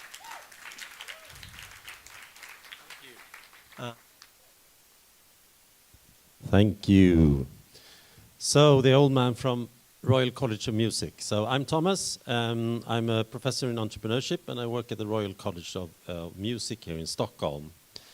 And I'm going to talk a bit about the role of the university in this system of different actors working. Someone talked about the ecosystem before. I'm so happy we were also challenging the idea that it is an ecosystem, because I'm quite sure that it isn't, but at least a system. We have one specific, or we have two different roles within this system of actors. The Royal College of Music, it's an old music school. We teach, educate musicians, and we do research, artistic and scientific research based on art. It's an art university. It's a freestanding, independent, small school here in Stockholm. And I want to share a bit with you all what we do when it comes to the subject of finding new pathways or new ways for our students and for our research to work together with society in a new and hopefully unexpected way. That is not just a way of educating good musicians that go out and work within the music industry or with the philharmonic orchestra, whatever, or doing research that is only focused on the artistic part of the research. But instead, how can we stimulate our research and our students to do new things and to think in new ways? How can the artistic methods, so we put a big emphasis on the artistic methods, the artistic way of thinking, how can we find new ways to apply that type of thinking and that type of working in settings outside of art and music? What we've been resting on, or what we've been using so far quite a lot, is the idea of improvisation. And that is partly because improvisation is one of the research topic and one of the areas we teach at the school, but also because improvisation as a concept is quite easy to understand outside the music and art world. If you go to a business school or you go into a company, all have some sort of relation to what improvisation means. Sometimes from our point of view, the outside view of what improvisation is not the same thing as we mean with improvisation, but it's a good starting point talking about, okay, what can a musician or what can an artist do? And we want to try to work about formulating the problems so that it opens up for new ways of working, transdisciplinary and non-linear. We use some specific words that we think are very eye-opening for people or for organization. When we meet them, we talk about useful vagueness, productive disorder, or enabling constraints. In a business setting or in an industry setting, these are like confusing ideas. Useful vagueness. Vagueness is bad, we need to reduce it. How can we think about vagueness as something useful? Disorder. Disorder is bad, productive is good, and here we combine them and try to show how can you see disorder as something productive? And how can we make the constraints of the situations we're working with in industry or society into something that is enabling? Sorry, going in the right way here. So all of these, or these ideas that our students need to learn new ways of working on new stages where they can perform their work and work with their methods and all the things they learn at the school, and also how can our research find new ways into actually be used in outside organizations, outside of the academic world, is very much based on a drive from our students and from our researcher to use the artistic methods and use the artistic tools in order to be part of solving the big sustainability challenges, or take an actual stance with what we do with art and how we sort of use art in the outside of society. I'm going to give you some examples on what we're doing. For example, we developed a new master's program that will combine this music artistic background with other transdisciplinary, interdisciplinary projects. So the program will be done by KMH based on art, but also together with external partners. So during this 2-year master's program, the students will work in actual problems together with real partners, and in a setting where you can use other types of disciplines or other types of technique than just pure music or art technique. We're launching this program. This is probably difficult to read, but never mind. Launching this program now. It will run the first time the fall of 2024, and we hope that it will be a super interesting program in showing how can we teach new methods and new techniques together with the outside society in order to bring something new into our educational system. We also try to do it within research, so we're hopefully launching a new research project next year where we're going to look into artistic co-creation methods for innovation and sustainability. We're going to do this with a set of external partners that are super interested in seeing what we can bring into their innovation processes, their design processes, and these are at least some of them quite big, very tech engineering-based companies that also feel that they may need to work in new ways in the future and not just continue doing what they've been doing all along. So a new master program, new research programs. We also have courses, open courses and part of our programs in artistic entrepreneurship, where we try to learn our students methods on how to combine an artistic way of working with tools from entrepreneurship. And the last example of what we're doing, we'll also do like specific workshops around co-creation by improvisation. So what I wanted to do was just to show you some tools that we are trying to transform a very traditional academic setting where educational system and research has looked the same for a very long time, but trying to gradually, it's a slow process, but gradually change and add new ways of working both with education and research, and doing it together with actors outside the university world, but also outside the traditional music or art world. Thank you. Thank you. Thank you so much. I just want to clarify with this old man introductions that I would like to say like wise, very well, like wise people, and to people here that maybe do not understand the terminology of what is a professor, what is an assistant professor, what is So, quick course in Swedish educational system. You get a bachelor, 3 years. You can add 1 or 2 years and you get a master, a 1-year master or a 2-year master, which could be a magister, that's the 1 year.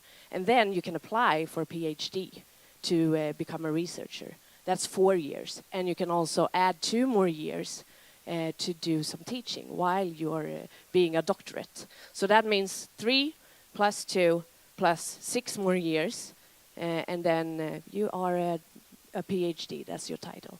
And then it becomes more complicated because professor could be a working title, but it's also in Sweden an academic title.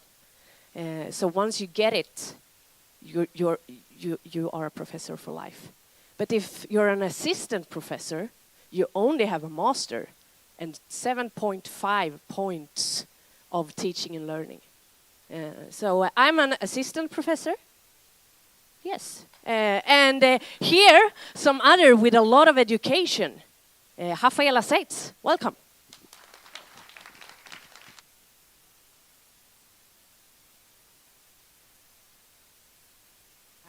There, clicking it on. Sounds different. Young lady from Hamburg. No, okay. A hands-on practitioner like in Cross Innovation, I believe. So, Cross Innovation Hub, that's the project I work for with a beautiful, wonderful team. It's a project by Hamburg Gesallschaft. We're trying to drive innovation and transformation in that field. But where do we actually come from? So Cross Innovation Hub is a project by Hamburg Gesallschaft. Hamburg Gesallschaft is a publicly owned agency by the city of Hamburg. We regard ourselves as a one-stop agency for creatives from all different submarkets in terms of space, finance, knowledge, and innovation. We have 3 submarket initiatives like under our umbrella, which is Game City for games and software development, Next Media for content and technology, and Design Centrum for design. And Cross Innovation Hub itself is a project that we started in 2016. It's co-financed by the European Regional Development Fund. And what we really try to do is we're being a learning platform, and we are tapping into and applying the cross-sector innovation potentials with creatives. So what we do is that we actually concept, conduct, facilitate, co-facilitate transdisciplinary formats in which selected creatives work together with agents from other sectors. It may be finance, aviation, mobility, logistics, any other sector. Premise is eye-level collaboration to best possibly allow for it. And we do it in the fields of product, process, service innovation, as well as business model innovation. And throughout, mindset work is like the hygiene factor we always try to best face. Here's a nice quote from an alumni, why we're actually doing it with creatives, and he said, creative experts are often rebels whose wide-ranging skill sets are the outcome of so many and varied jobs they have held. We need people who are networkers, bringing together diverse experience to generate new solutions. And I think, just as the other speakers also pointed to, there is so many potentials there when it comes to the richness, the fluidity of ideas, originality, critical thinking, problem sensitivity, taking on active empathy and, change of perspective, working in networks that are highly interdisciplinarily and flexible. And by that, there are just trailblazers for working worlds and just the world that we live in. That's our current pool of creatives. Until the end of next year, we work with 50 creatives from all different submarkets. There are many designers doing speculative design, experimental design, product communication, industry design, etc. But there are also authors from literature. There are filmers, actors, etc. And what we do is that companies and organizations come into with plans, and we're matching creatives to them, or we're letting creatives match themselves to those agents. So to really define the challenges together. So we try to also flexibilize sort of the companies in a way. Since 2016, we worked together with around 200 partner entities. That's just like a logo symmetry. But what I'm just trying to say with it is we work together with business companies. It may be big companies like Renus Logistics or Implenia in the construction field, but also smaller sized companies, like for instance a medical manufacturer, but it can also be public institutions like the authorities for finance. We are in the beginning, or we started in the beginning of this year, the second funding period, promotion period.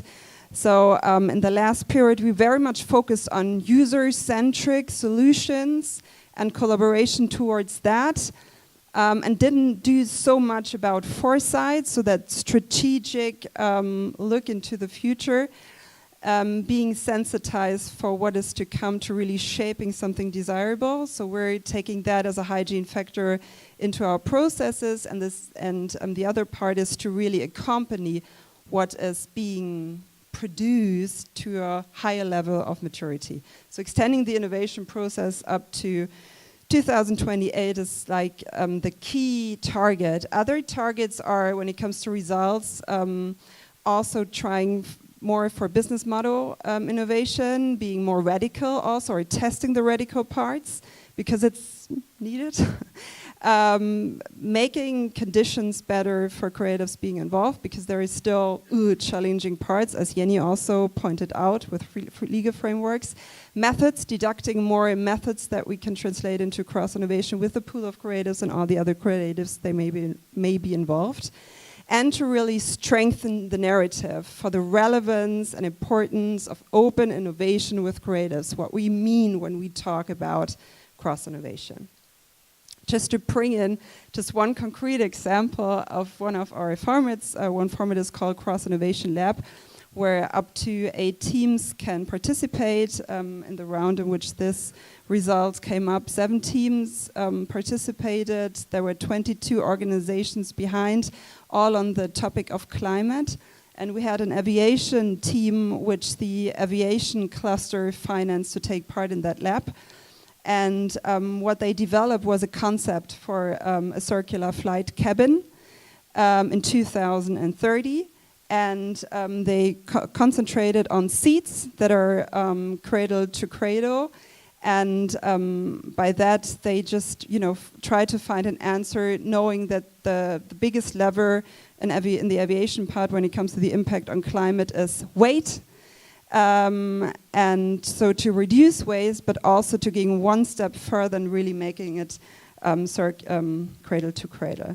The creators being involved were Florian Hettich and Sebastian Menz-Koh with what we call standing leg competencies. They're product and industrial designers having a very strong sustainability focus in their daily work. But we also involved Dr. Claudia Rinkel as a filmer. She was like the playing leg being involved, and she wrote the scenario in 2030 in which they built the result. And the beautiful thing is they got financing help from the city of Hamburg, and they're going to present the mock-up of the seats in May of next year at an aviation fair for cabin creation.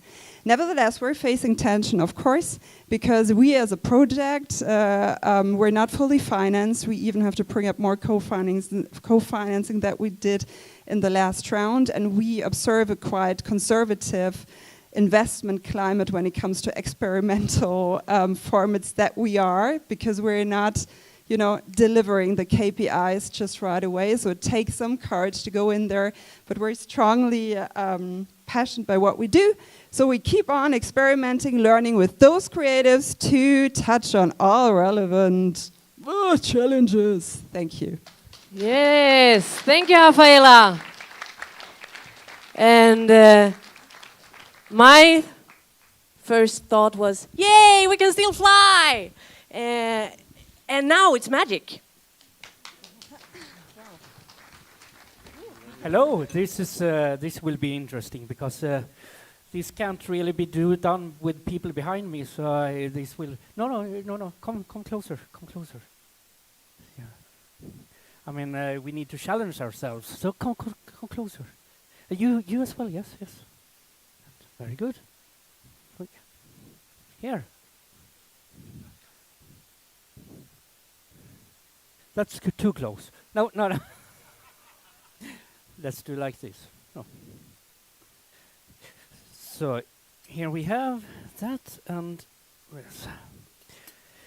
so this might not work at all because this is well, come a bit closer as well. Yes, very good. Yeah, no, that's fine. So this will use one of the oldest props in magic. This is at least 20 years old, and I will just fold this up properly so it's perfect. So I will use the combination of 3 principles in magic to do this. It's like a composition. The first part is sleight of hand. The second part is like weird props. And the third thing, yes, that's enough. And the third thing is misdirection. So I might divert your attention over here, maybe, oh, look, weird things. And while you are looking at that, you cannot look at something else at the same time. You can only look at one thing at a time. So while you're looking there, I might do some crazy stuff over here, maybe take off my shoe and place it on the table. So when you look back, to you, it will be like it comes from nowhere. It's an example. Yeah. So let's see what we can do here. And beside these cups, we are also going to use 2 of these and the wand. Perfect. And if you see poorly, just stand up and look. Yes, very good. So I will start with the classic opening. Is that okay? Perfect. So I take the first ball, and as soon as the wand touches, it goes away. Yes. Let's do that again, because it went a bit fast. So as soon as the wand strikes, it's gone. And they are not far away, they are here. Yeah. Now, I can do this backwards. Looks like this. 3, 2, 1, and I have them again. Now, many people are accusing me of using fake props. Like they think there's some kind of magnet that holds the ball in place. Other people think that there's a hole, but if it was a hole, I could... Can you check that? I'm getting all confused here. No hole. Are you sure? There might be a trapdoor. So if I... No trapdoor. Or perhaps it is, but something has gone in the way.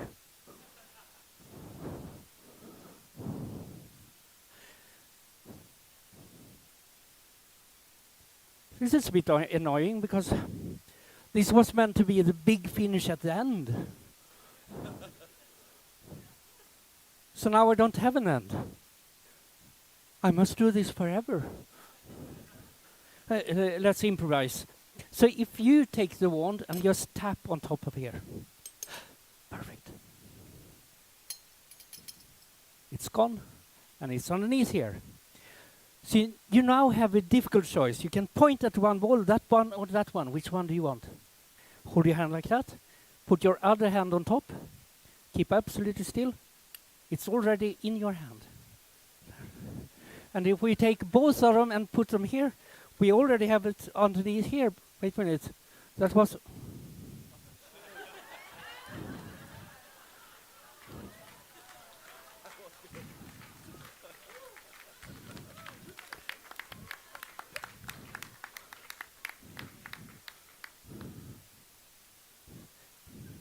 Didn't I have a red bag over there?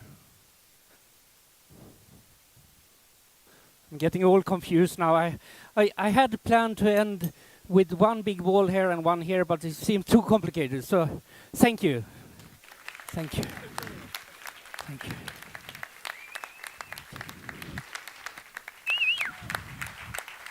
Marvelous.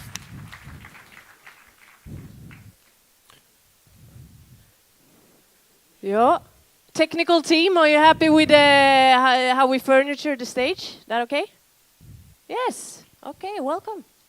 Ladies and gentlemen, please rise your souls towards the roof and move all your limbs and muscles that are at least feasible in this setting. And you feel ready? So, please have a seat. It's actually like diverting and like assuming and things like, it's also like I try to sit with all these great minds and then maybe you assume that I am also as smart as and cunning as these people. Well, that's my hope at least.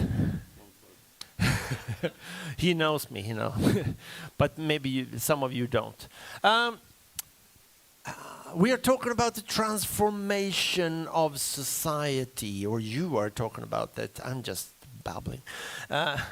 But you know what's coming now. I will ask all three of you, what did you learn from the two other speakers? Or one of the other two other speakers? Who wants to be first? Raffaela, you have the mic. Ladies first.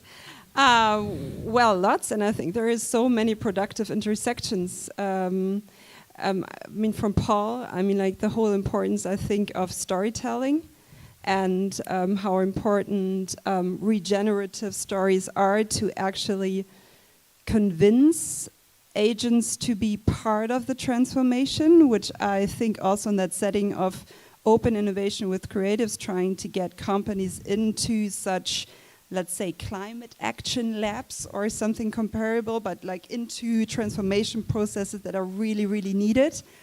We need stories, we need regenerative stories to get them in. And at the same time, we absolutely need creatives who can shape those stories and who can create those stories, may it be from literature, may it be from film or from any relevant, let's say, submarket. So that's something that really stuck me beyond many more parts, but also to put in humor in it. And with you also like this point of improvisation when it comes to which like is so rich in the performing arts, to bring that into the processes and to really deduct and to teach more artistic methods that can be used in those transformation processes. Passing it on. Yeah. And actually, to be honest, we are improvising all the time on stage here. We have a faint, fairly good, close or faint idea about approximately what we're going to say, but we are improvising, all of us. And Jenny here is improvising on paper what we said. Anyone else? Paul, you were addressed here. What did you learn from these guys? Yeah, well, what's interesting, I think, is, you know, these different cultural approaches. I mean by the cultures. So we've got different countries, different approaches, different dynamics. But fundamentally, at the heart of it, the approaches are all the same. And that's why I wanted to talk about storytelling, because for me, it's fundamental to everything you guys are talking about. Ultimately, we need to be able to bring these ideas to life. So, of course, I'm very, very interested in how you're training artists, because for me, that's a question I get asked a lot. How can I retain my credibility as an artist, as a playwright or a musician or whatever it might be, but also use my skills in other ways? Sometimes it's just survival. So I get a lot of artists come to me and say, I can't make a living just being an actor. Are there other things I can do? So having those skills to know how to be able to use talent in a different way to tell stories, I think is a really valuable dynamic, and I'm super interested in the work you're doing there. And then, of course, being in the creative hubs and in this area of startup particularly is also fascinating to me. We're doing a lot of work with creative startups. Maybe I'll talk about that later. But for me, it's creating a community which has an energy, and then that energy is what actually becomes transformational. And it is the intersection between the artists and the businesses in that community that I find so, so powerful. And that's where the stories happen. So yeah, both very, very inspiring. Wonderful. And Thomas, you talking to the plethora of titles, you're not just a professor, you're an affiliate professor. Adjunct professor. What do you take with you from these guys? Starting with Paul, so what we're trying to do with our researchers is to take their research out of their box at the university. But that's difficult because researchers often speak in a very specific, slightly boring or ununderstandable way. So when I saw your sort of researcher talking and the other way of saying the same thing but in a much more punchy way, it was inspiring, and I wish we could use that type of, maybe it's not techniques, but that way of working, or as an example of how you can try to go from a scientific, slightly boring presentation into combining it with something interesting or provoking. Yeah, exactly. Maybe both is needed, but the combination was interesting to see. And of course, what you are doing is so inspiring. For me, you're like the role model of everything we're talking about. I think it's fantastic what you've been doing at the Kreativ Gesallschaft. It's really, I often like to use that as an example that this can be done, and your example and your results. That's always gives me a very positive feeling, because sometimes you can doubt that what we're talking about is actually possible to do, because there's so many obstacles and so many challenges in this on all different levels, but you're proving that it works, so that's always inspiring. This is beautiful. I actually came up with an idea right now, and addressing what you're talking about, and also about what Andrea was talking about earlier. People like us, we love to use long intellectual words and things, and because it makes us feel professional. But this also means that we are alienating. How do you pronounce it? Alienating, thank you. Feel like an alien. Alienating people who don't understand and they feel stupid. So I have a suggestion. If that is also a little sensitive, but if we up here use a word or an expression that you say like, what the is that? Can you just raise your hands and we'll just take and don't feel it personal, and just I usually try to be the most stupid person in the room. It's very easy for me, but just tell us that we don't follow what are you talking about. But we're talking about transformation. Is transformation, is that plain? What is transformation? What is the difference between a transformation and a change? Oh, I'm asking all the hard questions. But I asked the other guys about disruptive transfer. We have learned two new words, disruptive and incremental. But do you believe in transformation of society? Does it come from like top down or bottom up or both? Before we do that, Martin, yes. Can I just interrupt for a while? Yes, please. Going back to the word thing, if you can raise your hand if you don't understand something. Because I would like to have done that earlier, because there's so much talk about capability building. And I think that's such a difficult word and difficult concept. So I don't know if we have time now, but maybe someone can explain to me what we mean when we talk about this capability building. Or capacity building. Capacity building, yeah, absolutely. So that's confusing. So let's ask Paul and Raffaela, what is capacity building? I think what was pointed to was what capacities, what competencies does it need to go into that cross-innovation processes?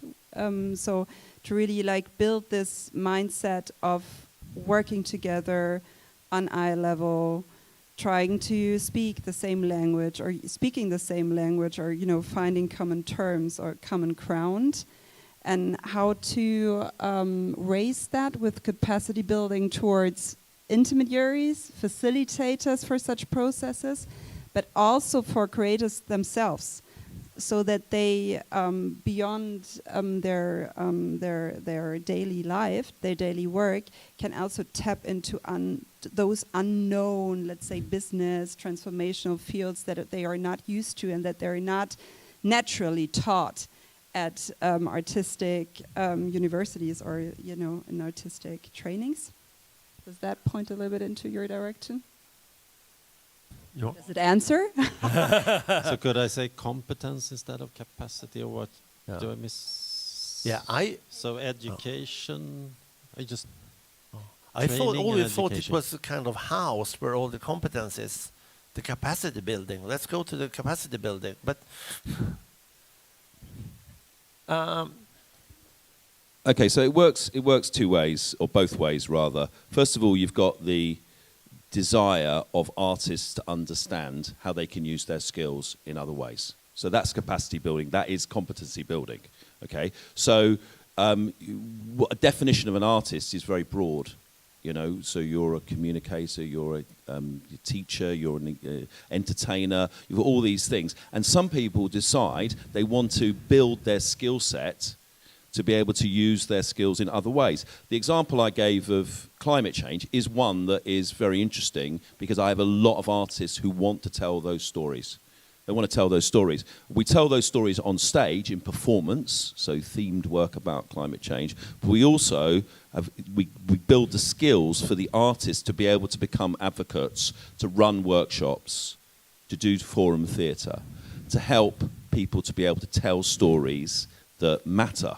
So that's capacity building on one side. But on the other side, working in businesses, in corporates particularly, the corporates also want capacity building. They want their staff and stakeholders to understand more how they can tell internal stories, how they can pitch their ideas, how they can talk to their partners, how they can talk to their stakeholders. So they're trying to build capacity within the businesses. So what you have is this perfect alignment, relatively perfect alignment, of a need on the business side to be able to tell stories.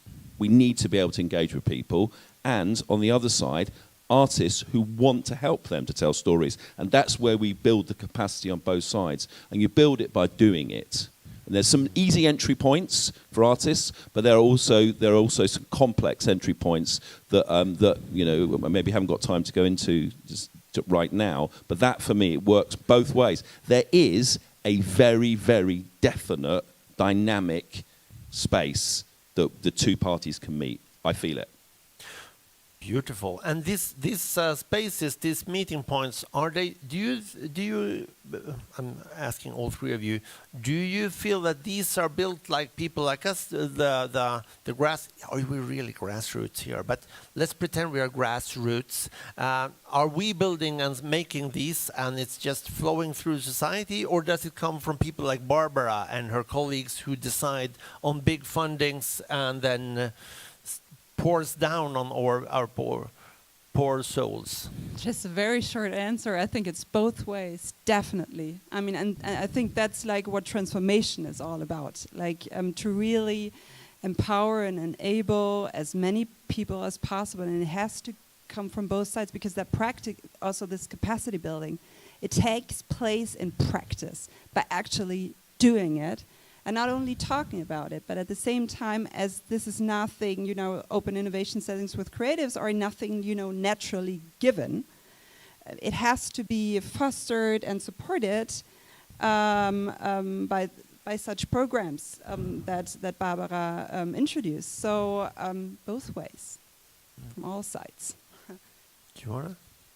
No, just completely agree. Both sides. We need sort of the support from resources. From one point, we need people with interest and ambition and the drive to change in the other side. And I think those were the two sides you were talking about. And to be even more concrete, I had an important insight. Last week I was at the Jubilee and one of these thousands of conferences and panels you go listen to, and they pointed out there that the society is not the other people that we are going to influence and transform. We are actually, in a way, part of this society. So we must change ourselves. But it's also like it's very easy to blame the others because they are not doing things as good as we are. But also, I wonder, is there anything we can do, the people who are here, on stage or on the floor or online? Do we have any practical things that you think we can do? But maybe it's too abstract, but yeah, I think you have to do that on a micro, on a meso, and a macro level. And so I think every one of us. What is meso? What? Meso, what does it mean? Okay, I know, like everyone for him or herself has to take action to make that, you know, just real. And at the same time, when we're talking about those hub formats, and we're just one case, and I think it's super important to work together internationally and to bring all those creative hubs sort of together to really make transformational progress. But in those hub formats, on a meso level, bringing in organizations, trying to face organizational change, and on a meta level, having politicians and beyond public figures trying to bring in a discourse about the importance of creativity, of creative professionals, changing, co-changing much needed transformation process, because this is all about co-creation, and it's not only the creatives being the innovation drivers, it's all disciplines need to get out there and get their work done. But I think the relevance of creatives is a little bit, the awareness of it is not high enough. given, and that's why it needs all of our initiatives to raise the awareness for it and make that also financially work, and also in legal frameworks, make that possible. Paul, anything substantial? Yeah, I've always got something to add. Don't worry, I've always got something to add. I just look. Of course, we can all. The reason for that video is about. You hear a story in a different frame, don't you? You hear because you put your hand up and said we've heard the climate emergency story, but have we listened? Of course, it's designed for people to take action, and we need individual people to take action, but we also need businesses to be invested in, startups particularly to be invested in. I said that we need massive investment in climate tech. Okay, so what we do is we work with venture builders, particularly, but also other startups to train people who are in the startup world to be able to tell stories that gain investment. Okay, so we take the data, the credible data that people have in terms of scaling a business idea, and we teach them how to tell a story that will gain traction and investment. That's one of the skill sets that we do. So that is a direct mechanism for action that we are able to have. And on the other side, we are educating businesses in how they tell their stories, which is also creating an action. So yes, we're a theatre company, and we put performances on stage about subjects. And it's not just climate change, of course. As I say, we've been doing work with Amnesty International, etc. We do that work, and we take that work to various different places, different audiences. And some of the audiences are already converts, and some of them are not. And that's where it's very, very interesting. So ultimately, all of our work is about helping artists to be able to gain traction in terms of their ability to be able to, for artists to be able to help businesses to gain traction, investment and interest in the work that they do, as long as it is beautiful work. We don't want to work with the ugly people, with ugly people. We don't want to work with ugly businesses. We want to work with beautiful businesses to make them more beautiful. And we had a question here. Is this the traction? Is this the traction beam that Andrea was mentioning? What does it mean? Traction is when you're when you're trying to convince somebody of an idea. The fact that you have traction, it means that other people already believe in your idea, that you've got support and partnership. So what we've been talking about today is that some of the artists or some of the businesses will have already got partners that support them, and therefore if some people already support you and you're already doing work, you've got traction, therefore more people believe you, and so you gain more and more momentum. So traction is about showing that other people already see the value in the work that you do. And you can say, look, they're supporting us, they believe in us, why don't you?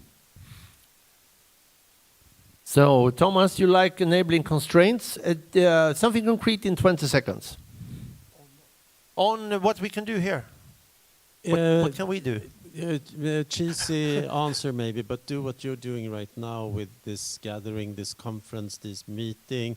I mean, we heard it so many times, but it is down to us meeting. We had a super good example in the coffee break. 4 people, half knowing each other, started talking immediately about something interesting that might become a potential project, I feel at least. So bringing people together, taking people outside of the city and the normal office space up to nowhere, long way to go here. But when we're here, it's super good, because now you don't run away and do other stuff. Now we're sort of locked in this remote area. Bit joking, but a bit true also. I think it's super good to do this. Thank you. Thank you.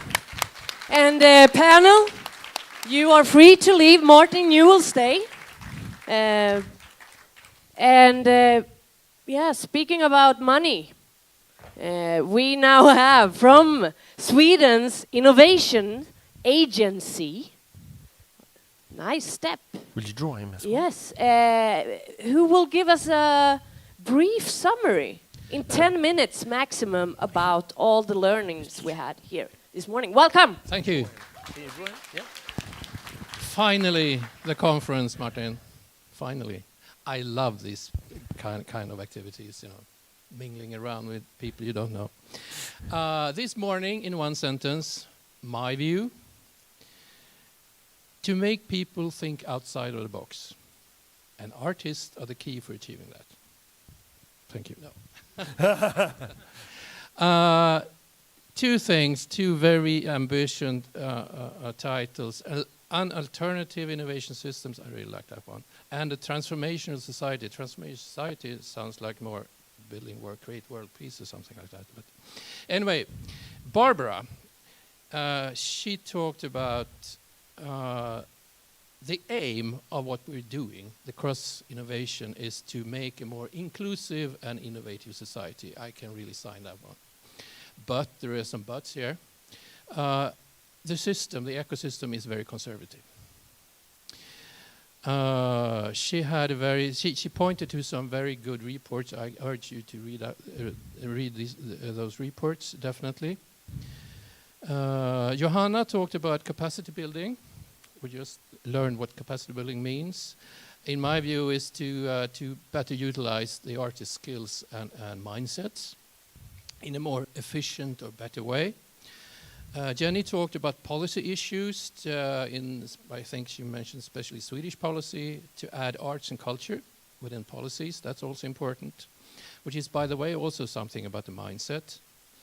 And André also talked about the conservative issues, that innovators and artists are around the same type of people.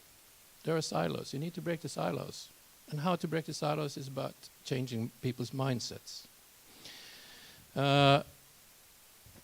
After that, after the pause, we had this. If the first part was about thinking out, the importance of thinking outside of the box was the artist's role in this aim.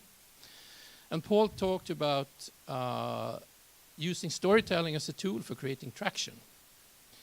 And Thomas also talked about breaking the stereotype norms in the system, breaking the unconscious implicit bias by using conflicting terms. I really like that approach. And Raffaela talked about creating rebels. Wide-ranging skill sets to create better networks and generate new solutions. It's all about using the artist as a key, as a catalyst for creating new mindsets and new perspectives. And as personal view, the Swedish challenge, as I work at a governmental agency. I've been working in this area for many years, together with Martin and a number of other people around here. The challenge in Sweden especially is in the policy area, because culture and creative industries in Sweden is classified as either leisure activities or education. It's never been in business policy. It needs to be taken seriously and being in business policy. Otherwise, we had a very hard time to change the system. Thank you.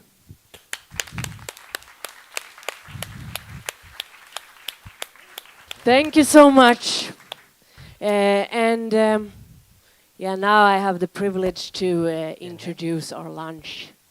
And the lunch is served by Sissel. And yes, Sissel is also a product of the incubator. And Sissel is providing a system for local chefs to meet customers. So if you want a home-cooked meal from your neighbor, that's possible. So that's what we are doing now for lunchtime. We're having lunch, and we have until 1:15 to eat and maybe have a walk. Be careful; it's slippery in the weather. And also, I have. We talked about the boards to take notes and write ideas. There's also a new Facebook group that is now launched. Yes, and that is the Cross Innovation Discussion Forum. Yeah. So if you want to continue, you do it in there. But also we have lunch, which is a great opportunity because there's a lot of people in here who want stuff, who has ideas, and the other ones maybe has answers to those questions. So take this opportunity to formulate your longing, your wish. Maybe Martin wants to say something before we eat. Yes. Can I say something? Yeah. Thank you. Yeah. Thank you for asking. I just want to introduce this little image that will be here while you're eating or whatever. If you are in here, we asked all of you when you signed up for this and both online and on site to tell us how do you want to engage in this new movement in cross innovation. What do you want to do? Sort of in the back of our heads, urging you to actually engage and do something. And I just put this in a word cloud generator, and this is what you told us. So you can ponder on it. It has a lot of large and small words that you can have as a starting point for your talks. We will start 13:15 sharp in here. Yes. I will probably do a trumpet. I will harass you with my trumpet like 13:12 or 13:04 or something uneven, and then we'll go. We have talked a lot about theories and thoughts and ideas and strategies, and now after lunch we will talk more about practice. What can we actually do? Thank you. Thank you. Lunchtime. Downstairs. Yes. I'll just keep this on. Yay.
Lite trasig också den här stolen, så då sitter jag i den.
We have 1 minute before we start, and I will then exit this stage. But I'm going to try to sit here for 1 minute so I can be drawn. Yeah, welcome back. Welcome back. Give yourself a round of applause for making it back.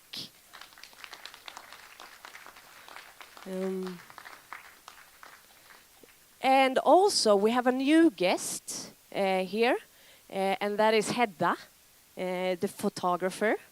And Hedda will be, just like the media team from Fanzingo, another ninja, sneaking around, focusing on taking pictures of us. So all the criminals that are escaping in the audience, you don't have to worry. We won't take any photos of you. The focus will be here. So, yeah. Some of you felt, oh, I wanted to be in a picture. Maybe you can ask her.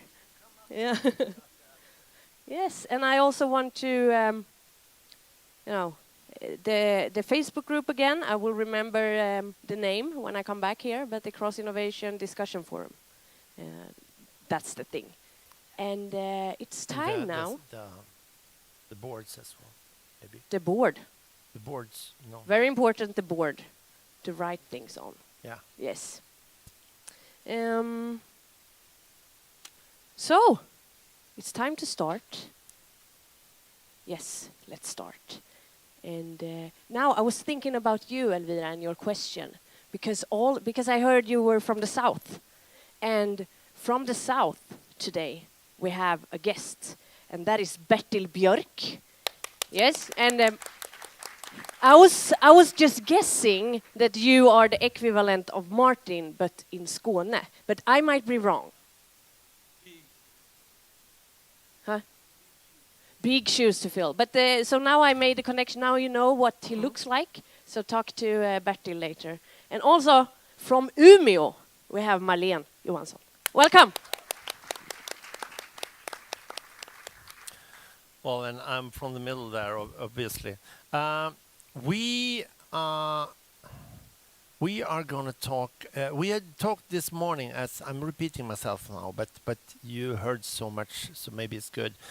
We talked in the morning more about like strategy and theory and imagination and stuff like that.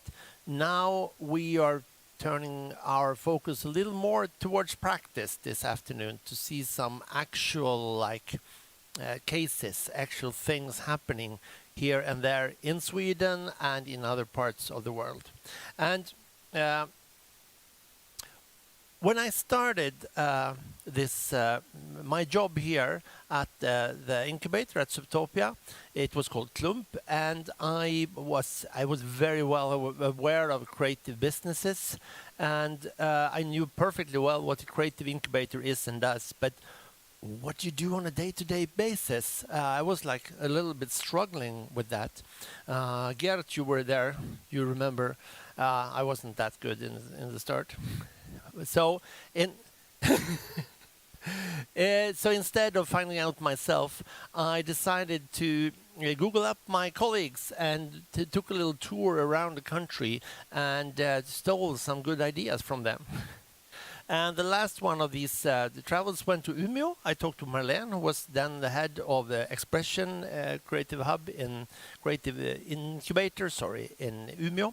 And we decided, let's meet in Stockholm, and all of us together. So we invited everyone here in February 2019, and talked. We had so great talks. We talked to each other, and because we hadn't met any colleagues before, and then and we did a lunch to lunch. The first day we just presented what we do, and we do this so differently. Each of us has different methods, different financing, different organization, different staff, and all of us work with exactly the same thing, helping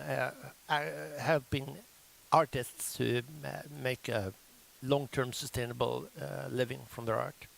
And so second day, going back here, I was like thinking, okay, so then probably my boss, because she was going to eat lunch with us, she's going to ask me, so how was this meeting? Well, yeah, it was great, really good discussions. And so what did you talk about? We talked about, creative business and incubators. It felt like a little meek.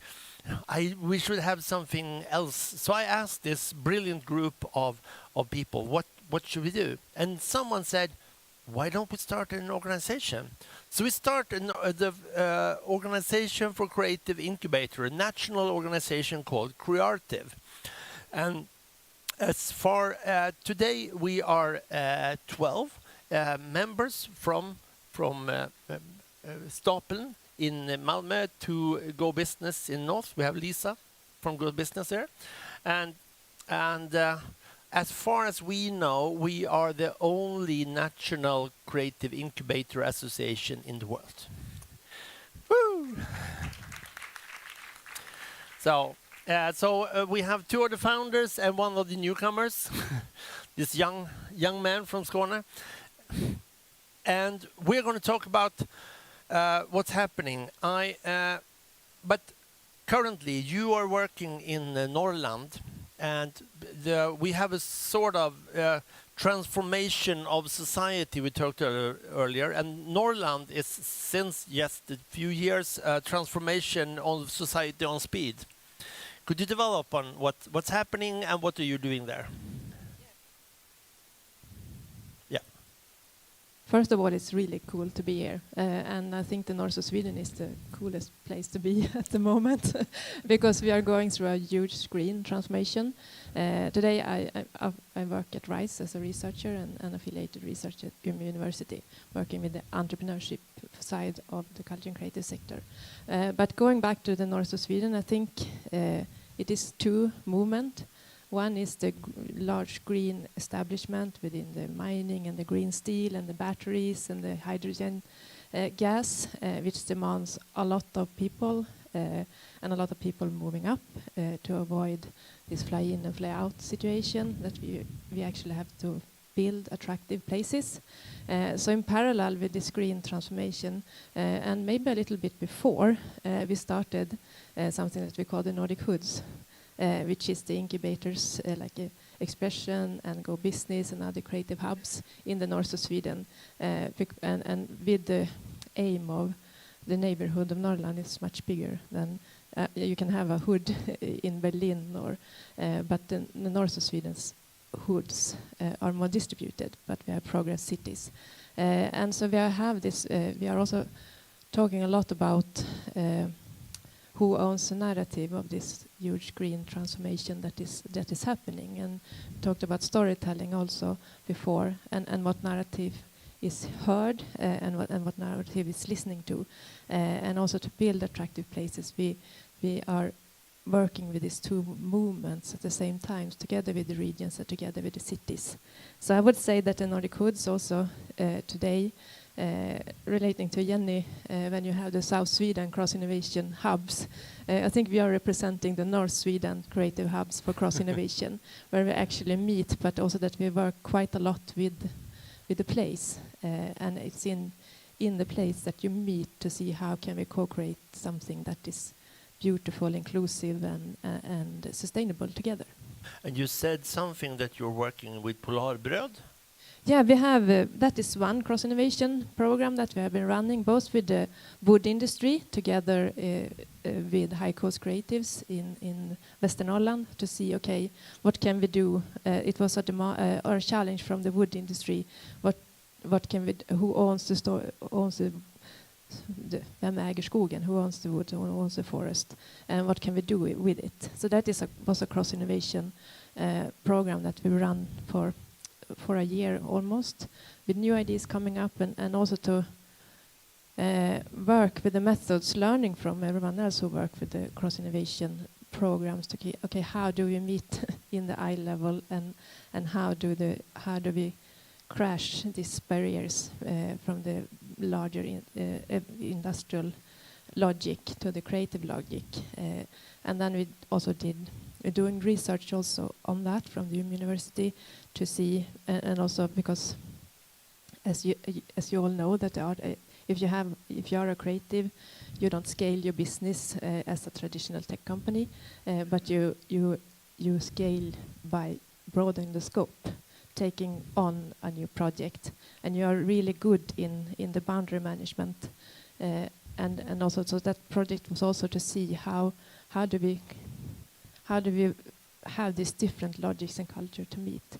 So it was both for the food industry, and we also worked with the food industry in food production in north of Sweden with Polarbröd, and also they are also looking at in Älvsbyn, which is also in Norrbotten, to see how could we develop that place more together. So also that the big companies or the industrial companies are ready to open up, and also what we have worked a lot with is that what we have in common is the space, the city or the region, and that we have to work together to make that more attractive. But not only in the north is things moving, but also the south is doing a lot with new. You talked to me about like new demands from society on what you do and how you do it, and you said this is so great. Why? And complicated.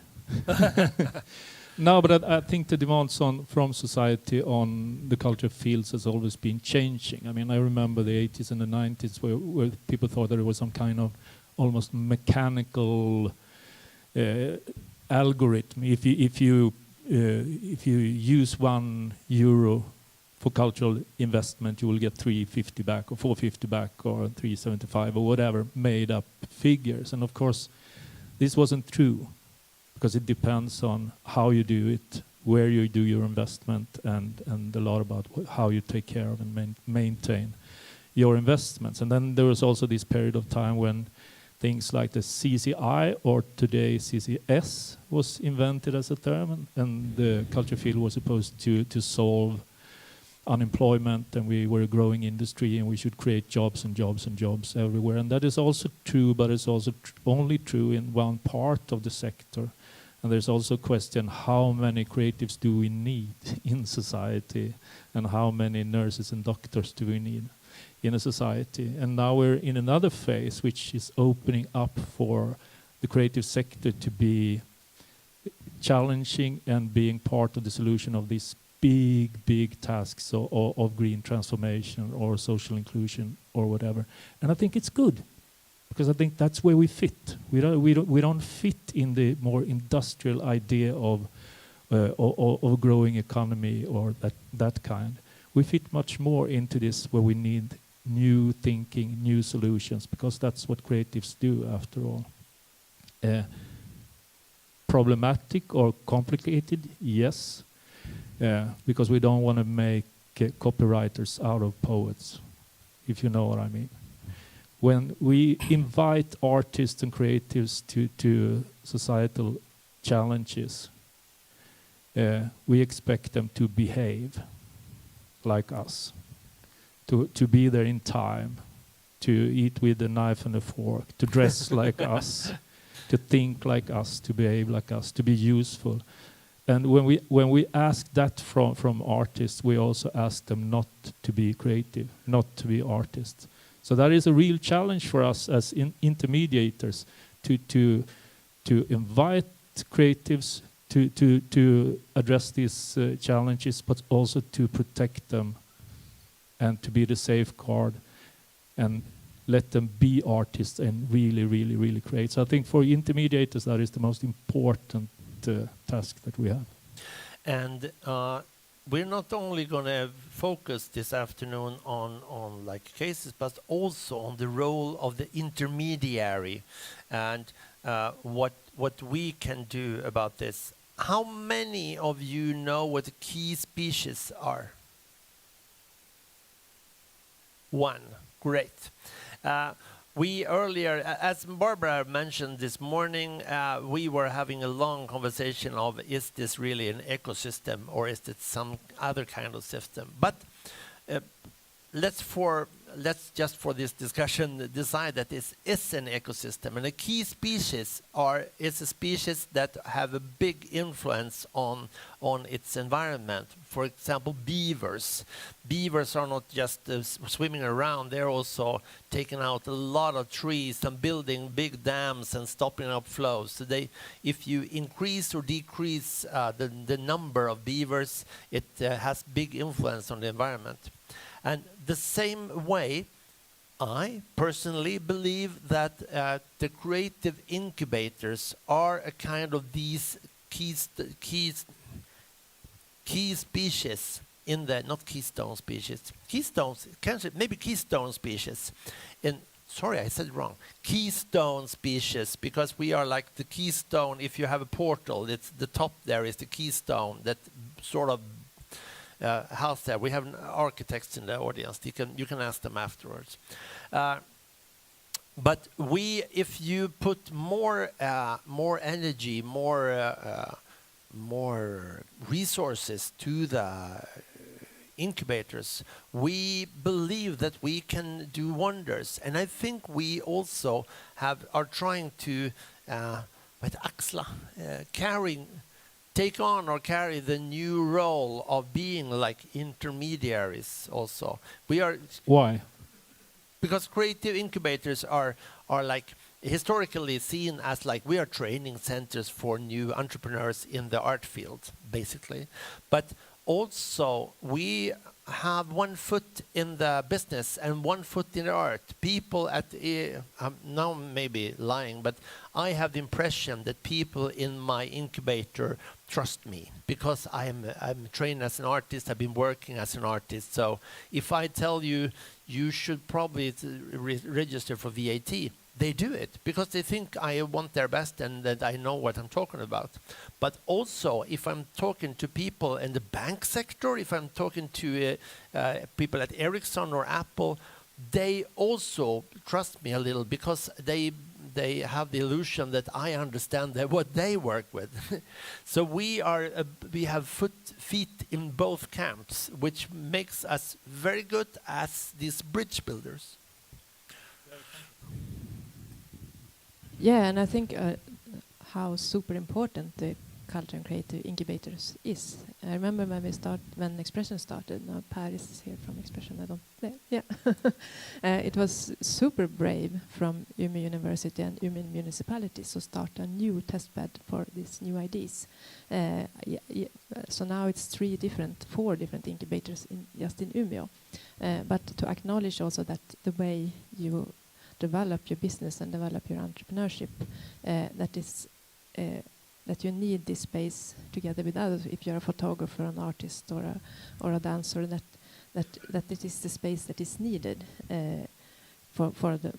to both to develop the idea and take it further. And after that, maybe when you have your concept ready, then you're ready to go maybe into cross innovation to meet another domain, another discipline. But you have to, in that way, I think the culture incubators are super important to be the mediators, because we understand both logics. I think also, right, so the incubators, we are trained in training creatives to be more sustainable and to run a more profitable business and all of that. But as an intermediate, we also need to maybe train people in the municipality, in the regions, in the commercial sector, in the academia to be open to bring in artists and creatives into these processes, because that's at least my experience, that at a very early stage everyone is up for it. Everyone wants to play. Everyone wants to sit around the table and move around these post-it notes and be brave and think big and all of that. But at one point, the people with the Excel sheets are stepping in and saying, no, no, no, no, no, no, no, no. And then you end up with just a little piece of all the creative work that has been done. So how can we train the people who needs the creatives to be open to this process? Because after all, we are a crazy bunch.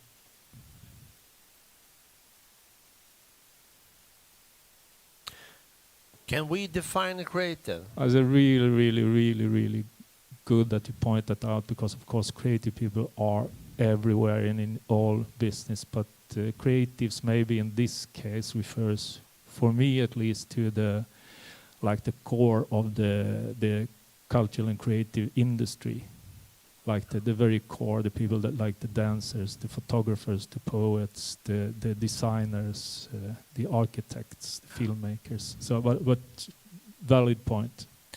Valid point, but also, well, I was in the State Commission for State Council for Creative Affairs 12 years ago, and we had this question also: who is really in this area and who is not? And that has been the debate in Sweden for like 20 years.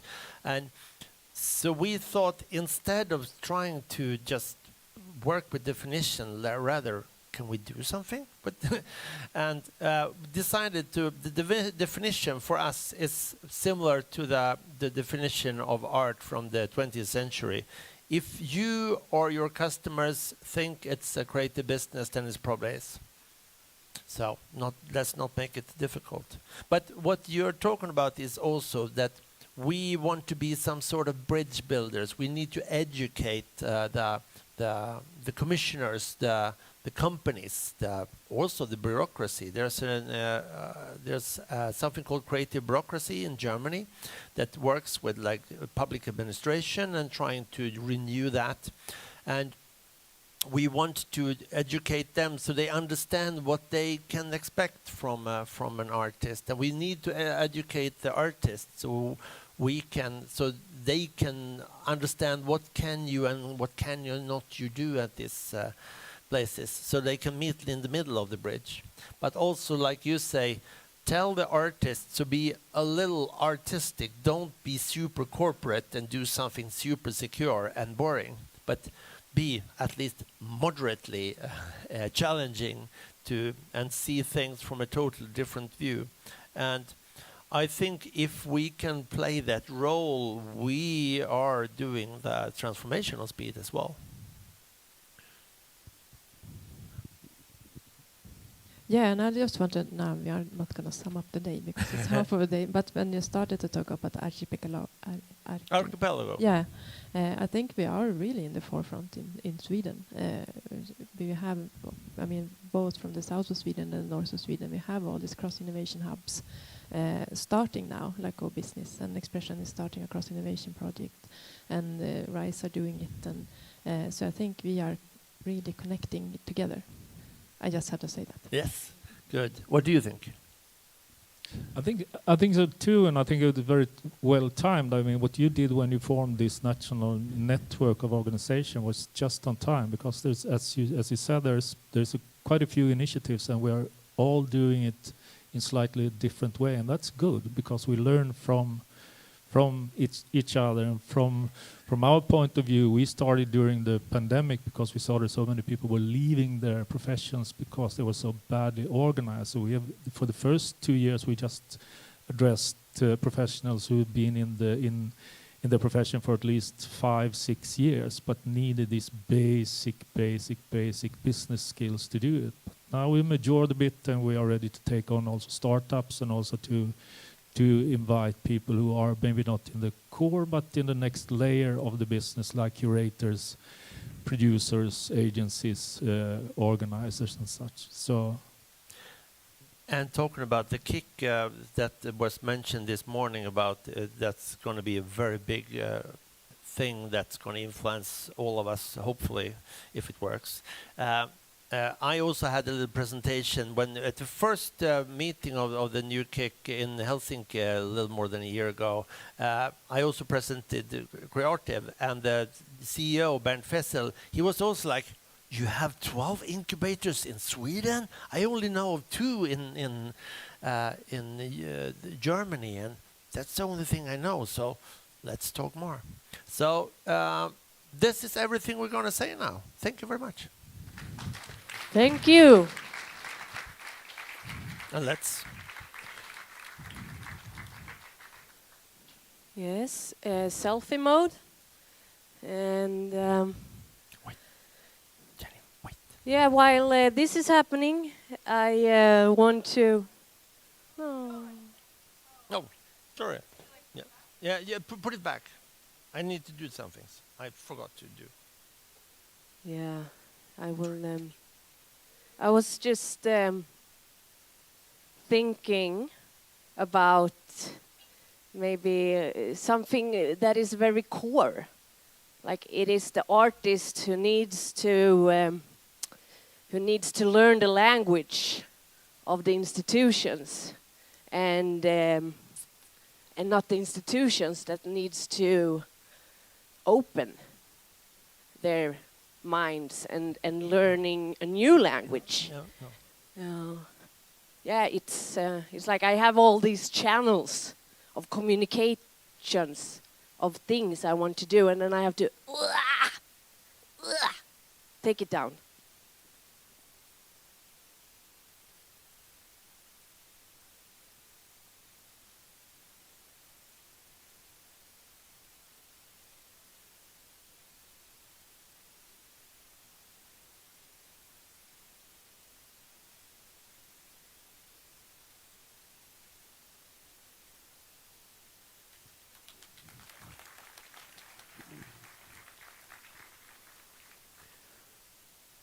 Two years ago, I went to Las Vegas to be a part of a TV show over there. A show called Penn and Teller Fool Us. Do you know that show? Do some of you know? Well, the purpose of that show is that you travel there incognito, and you walk into the stage, and there the master illusionist Penn and Teller sits. And you are the task is to try to fool them. And if you fool them, you get all sorts of praise, and good things happen. And so I was there, and I did my best trick, and I didn't fool them. And no good things happened. And I had to go home in disgrace. And now I'm here.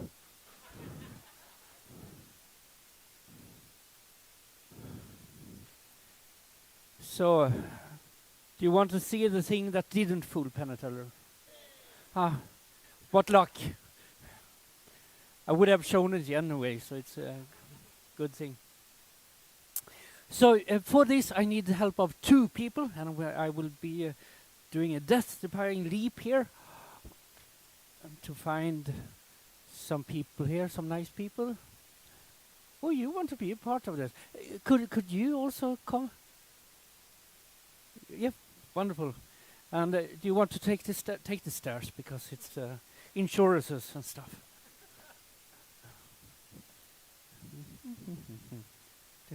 Could you come to this side? No. This. I want you here, and you there. Yes, wonderful. So, Tom, my name is Tom. Thibaut, okay, and Nadia. Nice to meet you. Come a bit closer, and turn towards the audience like that. Now I have a box. This is my box. I know this is my box because I marked it with a red diamond. If you pull out the drawer, and please examine it so there's no trapdoors or mirrors or anything sneaky like that. You can even feel inside if you want.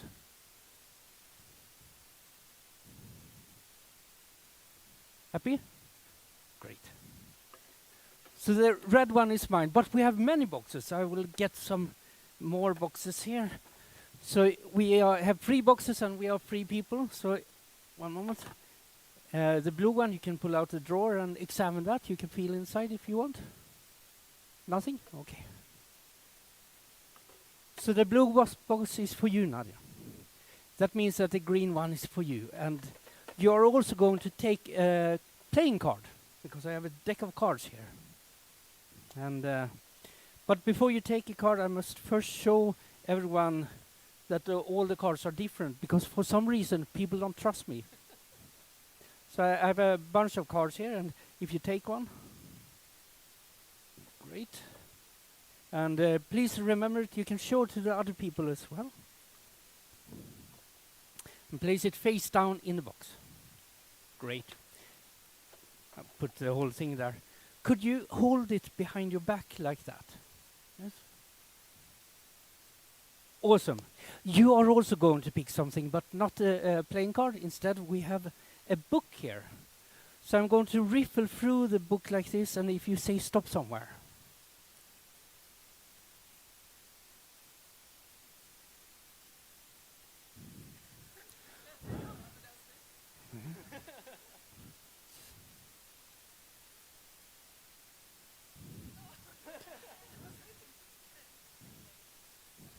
I don't want you to stop it, Andy. I want you to stop in the middle. It's more impressive then. Yes. Let's start. I can do sneaky stuff. So it's there. You think you can remember the page number? Wonderful. Don't forget it. And open the box. And we put that there. And behind your back, like. Perfect. So now you remember that I had a box. And we know that this box is mine because I marked it with the red diamond. But if I were to cover it up like that, now it's more difficult to know whose box this is. Because we can't see it.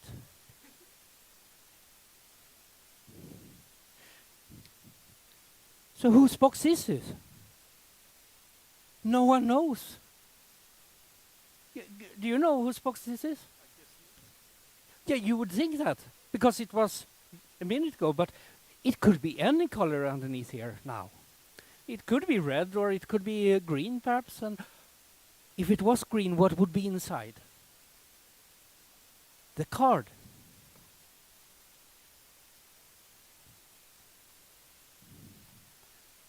You took a card, right? Do you remember which card it was? And what would that be? That's correct. I will keep a little memory of this odd incident for later. Whose box is this? Whose box is this? I mean, it could be red or green or maybe even blue. If it is blue underneath, what would be inside? The book?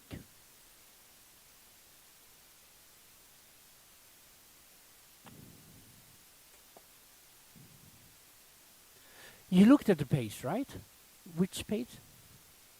250.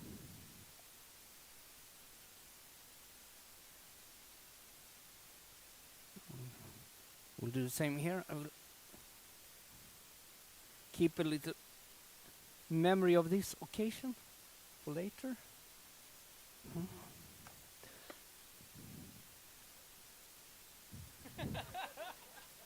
Whose box is this? Whose box?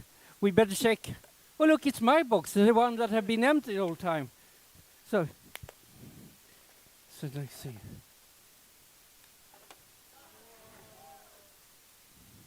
We have a little piece here somewhere. Could you hold it up, see if it fits?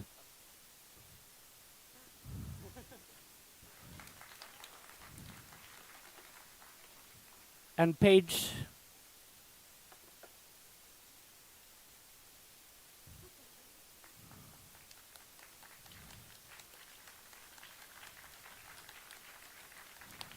Thank you. And thank you.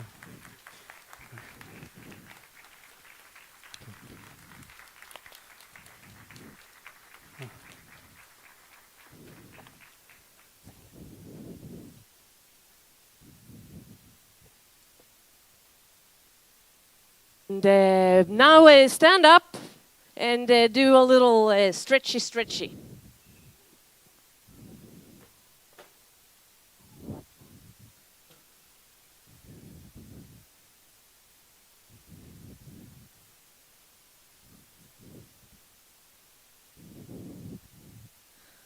Yes, all the way, and maybe back of the... And maybe jump a little even. And we say goodbye to our digital humans, because now everything that's happening in here is a secret. Yes. Yeah, because we don't know what's going to happen now for the next hour, I would say.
Recording stopped.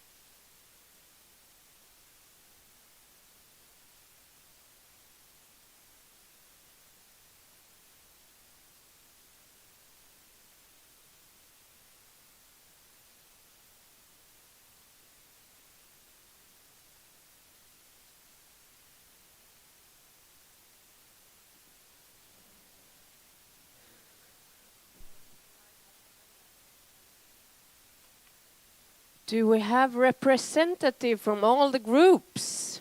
Please join me.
En minut per person nu då.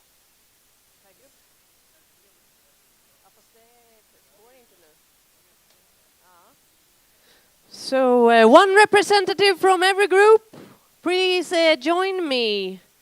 And so we can hear something from everyone. Or I have to make things up. Yes, we have Johanna is here. Paul? That's good. Jenny?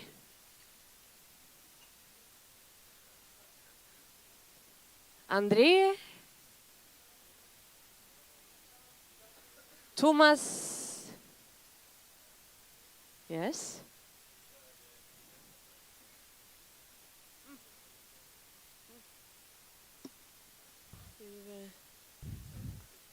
Yeah. So, what we basically need? Are you the minute master or am I? Yeah, You're I'm the just minute. waiting for people to come so we can Yes. explain what to do. We still miss though. Yes. So, So we have 1, 2. Is there anyone else who's Jenny's group? Jenny's group. You are Jenny. Are you? Thomas? Paul, come, please sit on. Yes. Sit on. You're Paul. And we have someone from. You are from your own group. You are from Jenny's group. Who is here from Thomas' group? They maybe. No one from Thomas' group want to tell you. Yeah? Yes. One Come up. person. One person. Come up. What?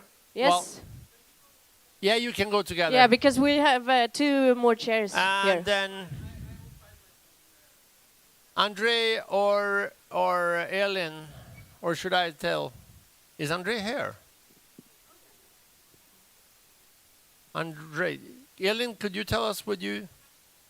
He's coming. We think he's coming. Okay. Okay, we do that last one. So, what we're going to do here now, every group, you see the timer, and share something from maybe what you talked about, what were the insight, and yes, should we do a specific order? Maybe this is some pedagogical stuff. Just take him. I'm going to go switch over to Jenny instead. So, yes. Okay. So just share what you did. 3 minutes max. Share what you did. 3 minutes. Yes, That's a lot. max. Okay. Hi. We were talking about cross innovation process, and we talked about something. We started with something called the double diamond method, and then we in the workshop, we wanted to kind of generate a toolbox of different methods that can be used. And we had the shape of the double diamond. If you don't know it, it's by the Design Council of the UK. You can look it up. And then we had different, the idea of the double diamond is that you open up to new ideas through research, then to be able to define a specific challenge and then do ideation and then test your ideas. And we talked about different things like language when you're working with cross-innovation, so you need to also start with a common understanding of the challenge, and that's through language and also what is it actually that we're doing. We also mentioned ethics throughout the process. Yes, and other methods that were generated that I don't remember. An applause. And Josefina, you're next. Which group did you? I was in Paul's group. Yeah, you need to restart the timer. No, the it's a battery blank is slate. off. No, I do with my harmonica. I take this. Okay, as long as you let me know, because I can talk for a long time. So this this means that I hopefully have understood what we did, if I'm going to explain it. But as I understood it, we have been practicing, like for real, practically on the floor, different ways to communicate stories and different types of stories. There can be credible and incredible stories, and there is universal stories and very niched stories, and how to present them to companies, for example, that's an example, in order to express like how to present what you want to tell and how to communicate. So I'm I don't know if that was very clear, but we have been doing lots of theater exercises on the floor, running around and changing chairs with each other, depending on whether or not we agree with a statement or not. And I got this poem here, so I'm going to read my favorite line from the poem. So that is, I have learned that making a living is not the same thing as making a life. And I would say that's all from me. Thank you. Yes. Okay, so reset. So no, we had a small group. We had quite some technical issues, and we had also some. We had less time than expected. So we really discussed around the questions about what is it to be an intermediary. We heard two persons online, Harvey Seifter from Mars and Science-Based Learning, and Koen Snoeks from Art Economy, who have been working in these roles many years. And I also read up a WhatsApp message from Sandra Boer at Art Partner, who had got a flat tire, so she texted in her answer. And basically, they are varying approaches, but also a lot of agreements about what it is to be this third party facilitating and orchestrating these collaborations that are by no means easy, but that need to be well thought out in how to contextualize them and how to facilitate them. Then we discussed very briefly about this question on public and private intermediaries, and I got the feeling that there was some general thought almost that like public intermediaries could be almost like an intermediary for private intermediaries, but it's more about facilitating the market, structuring up, raising awareness, and facilitating, really much about raising awareness around the practice and facilitate meetings around it. And we knew that we had a very short crash kind of discussion, even though we thought we had 1 hour, now we had almost half of that. But we will try to follow up. We will follow up with everyone who is interested in joining that discussion. We thought that was a very important, great context here to start. Really this exchange, and it's not meant to be a talking shop, but it's really meant to be leading to some guides, maybe for a business and industry, or what we can imagine as training based on the experiences of intermediaries. So yeah, thanks.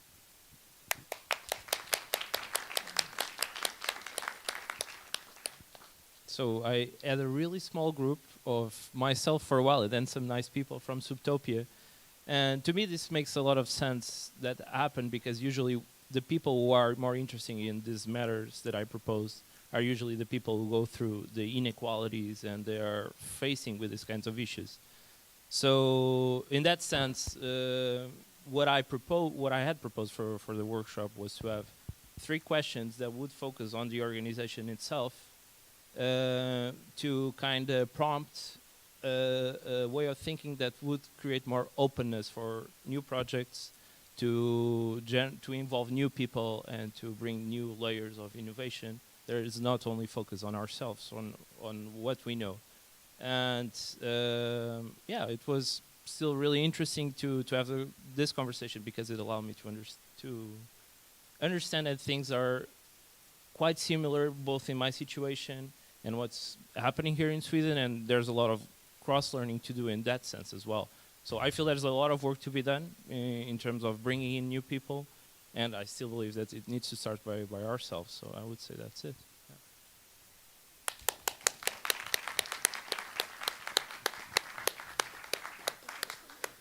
And now we have a new person on stage. Person. Yes, welcome. Thank you. We was in Thomas's group. We had 2 groups in our teamed up. We're talking about how to make world a better place, like under time pressure, working like 10 minutes to come up with ideas how to save the planet, make it a better place. And we have two ideas to present. No, we have like 1 minute each. Okay. Yeah, you get all the rest of the time. Yeah, there's a lot of people I left think there. the common ground was youngsters, right? Yeah. They need to have something to do, something sensible, and to have the exchange within different. I can't find the words.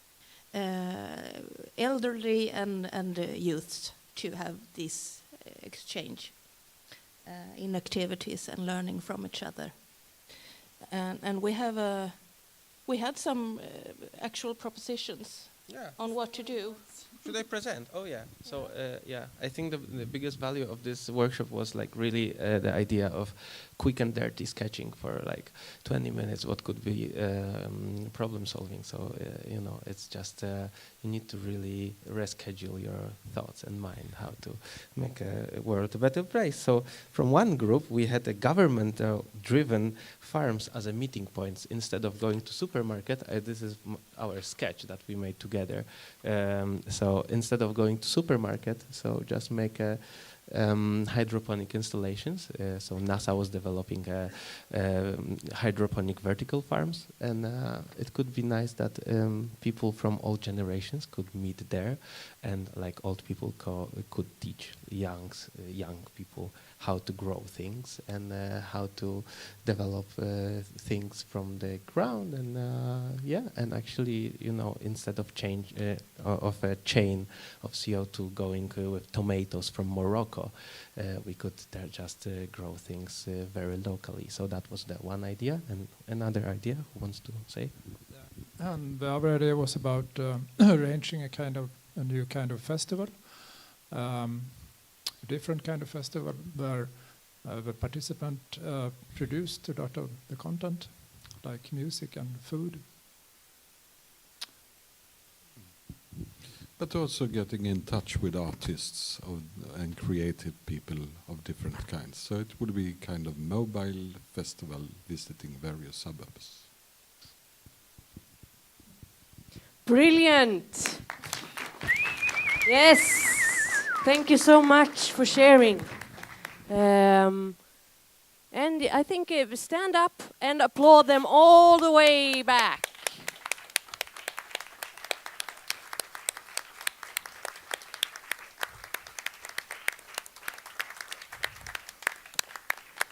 Thank you. I'm looking forward to the savannah, the water hole, where we will meet.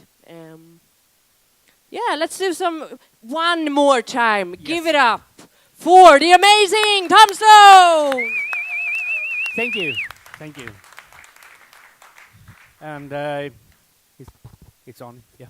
I'd like to thank Martin for having me here. It's been a pleasure to meet you all. And should you want to find me, Martin know how to find me. Just contact me. So I have saved my best trick for last. But then it struck me that how would you know that that's the best trick? It's not like you have a frame of reference to correctly judge tricks by quality. So I thought as a service to you, I thought that before I do the real good trick, I do a really crappy trick. So you get this frame of reference. So I brought a crappy trick, and you recognize crappy tricks because they always have these tassels on them. And for some reason. And I borrowed this one. So I think the idea is if I pull one tassel, the other one goes up. And that's the trick. And then you can go home and invoice. So, I mean, it's not very impressive. I mean, you rather quickly figure out it because there's obviously a connection in the front. Had it been a good trick, I would be able to just separate.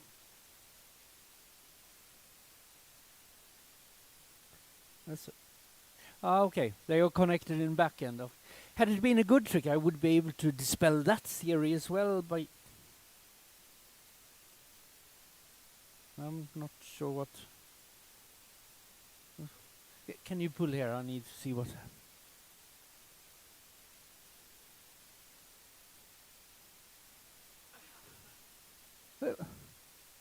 Are you destroying my crap? Goes to show you, it's just a crap trick. As soon as someone touches it, it breaks. Had it been a good trick, I would have a third tassel, and pulling that would solve it, but it's completely impossible. So I think you're ready for the good trick now. And for that, I need some music.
Thank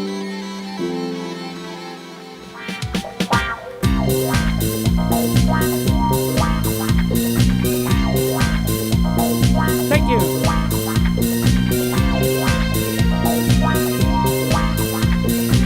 Yeah, sounds like celebration. We have now come to the end of this Cross Innovation Conference. Yes, very good. We're gonna do it. Yeah. Yeah. The thing. The thing. Yeah, the thing. We're gonna end this and how to look into the future.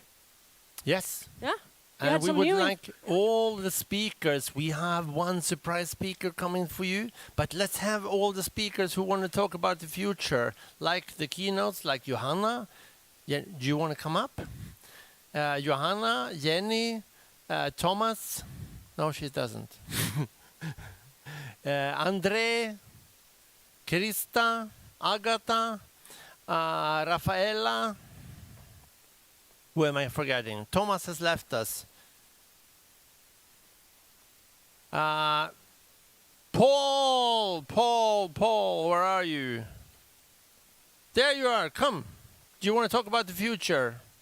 So we're going to have maybe we can have, let's have a standing. Yes, we need to stand because otherwise we will fall asleep. And we have one microphone. Can we borrow your microphone, Jessica? If you promise to keep the time. Yes, if you promise not to break it, I thought you said. And ladies and gentlemen, we have straight from the Swedish government, Elisabeth Tandring-Quist, my old friend. Big applause.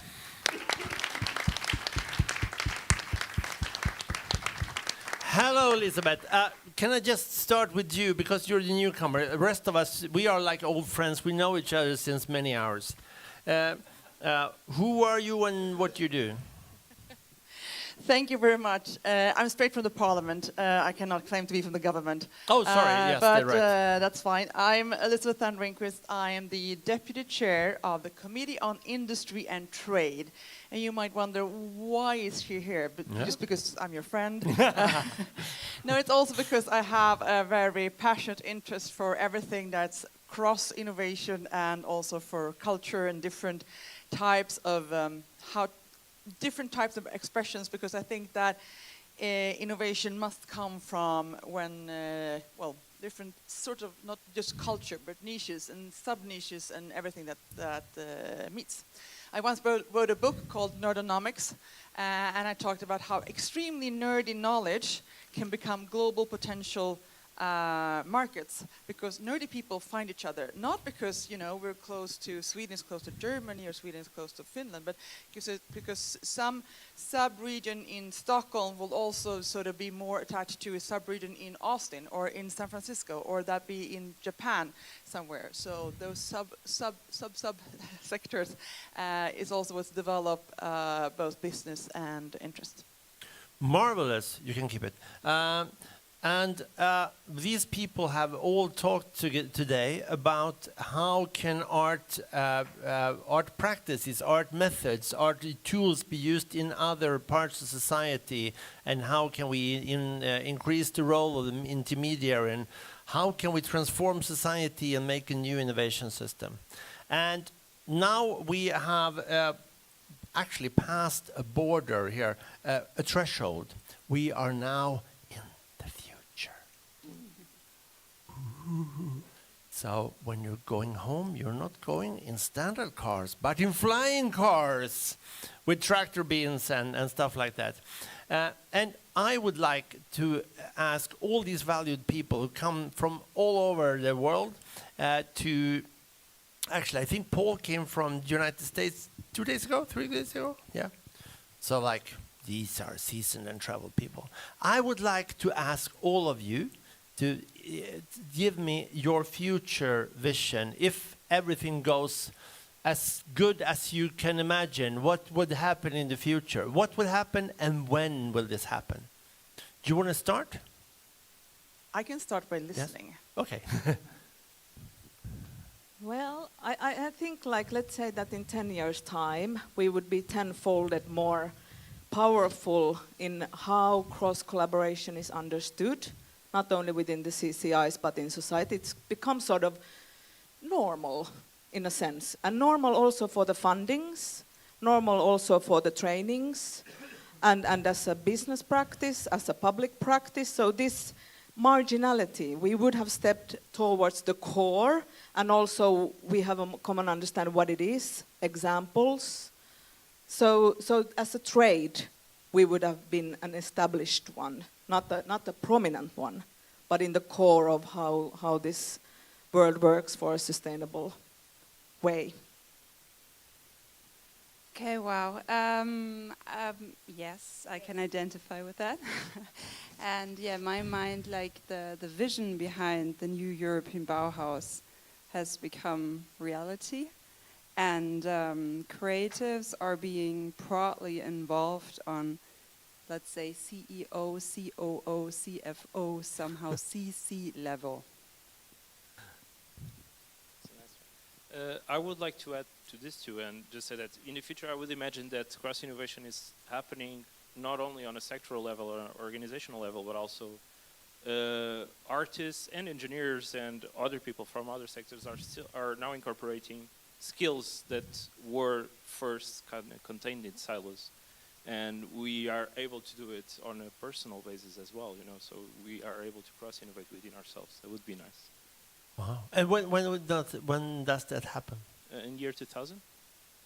No, I don't know. In 10 2000. years. 2000. That was 25 years ago. Yeah, I'm crazy. I would imagine that, and I hope in 10 years' time it would be nice. It would be already too late, maybe. 2033. Yes. Thank you. I start with a future task for all of us, because I think on EU level the whole cross-innovation concept and our whole sector has already been acknowledged, which we've seen through New European Bauhaus and through the KIC, EIT Culture and Creativity. So we have the EU has opened up the large research budgets for us and the budget period ends in 29. And we have a lot of money lying there, and we have to show now the European Union with everything that implements, all organizations, all people living in the European Union, that our sector can make a change. And that's not an easy task, because otherwise I think we don't get this opportunity again. And if we succeed, and I hope we do, then I see a vision that every innovation process in the European Union and beyond, when we start, the first thing which we ask is, which designer do we have in this process? Which artist? Which filmmaker? Who's part of it? Because in every innovation process there's a creative involved.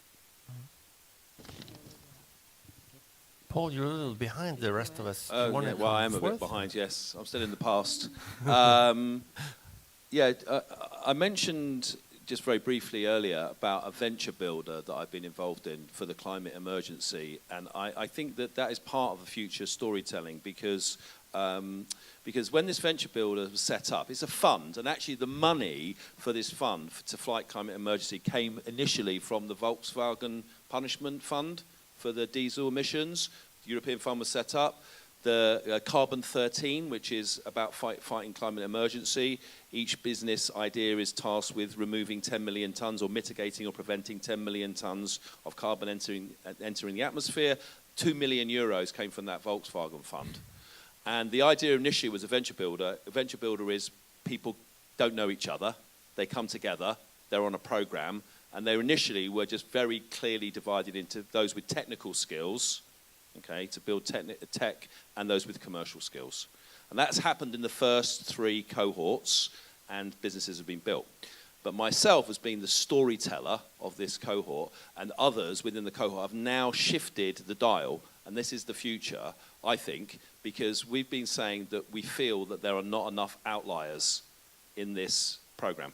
So now the program is now has recruited in the last 2 cohorts very clearly that there's roughly 70 or 80 people. You divide them into 3, and you recruit a venture builder with those with technical skills, potential to have a startup, those with commercial skills, and those with who are outliers. And those outliers are, we're really seeing artists come in the outlier section. So those who are artists, when they might be filmmakers, people working in fashion, particularly photography, etc., they are starting to see that they could actually use their skills in building businesses as startups which can fight the climate emergency. So we're starting to see artists really coming in at the core of cross-innovation.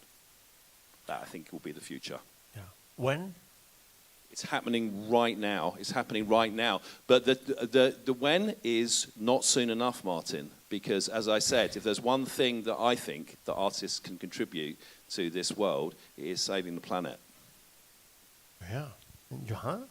Okay, so, well, how are we going to get there? I hope that we will soon be in a future where we will see ministries and public administration departments being completely intersectoral ready, where we have been able to establish, also with the help of artists and designers, a culture of innovation that really facilitates all these kinds of mindsets and collaborations in the whole society, in education system, in our companies, in our organizations.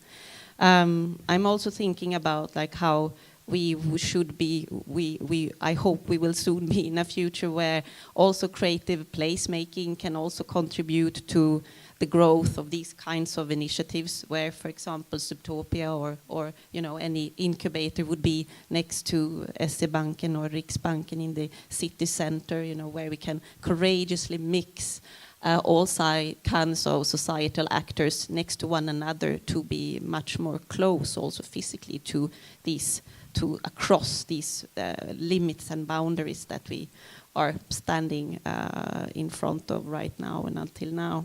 And also I think that I hope that we will be in a future soon where we have refined within the arts and design fields.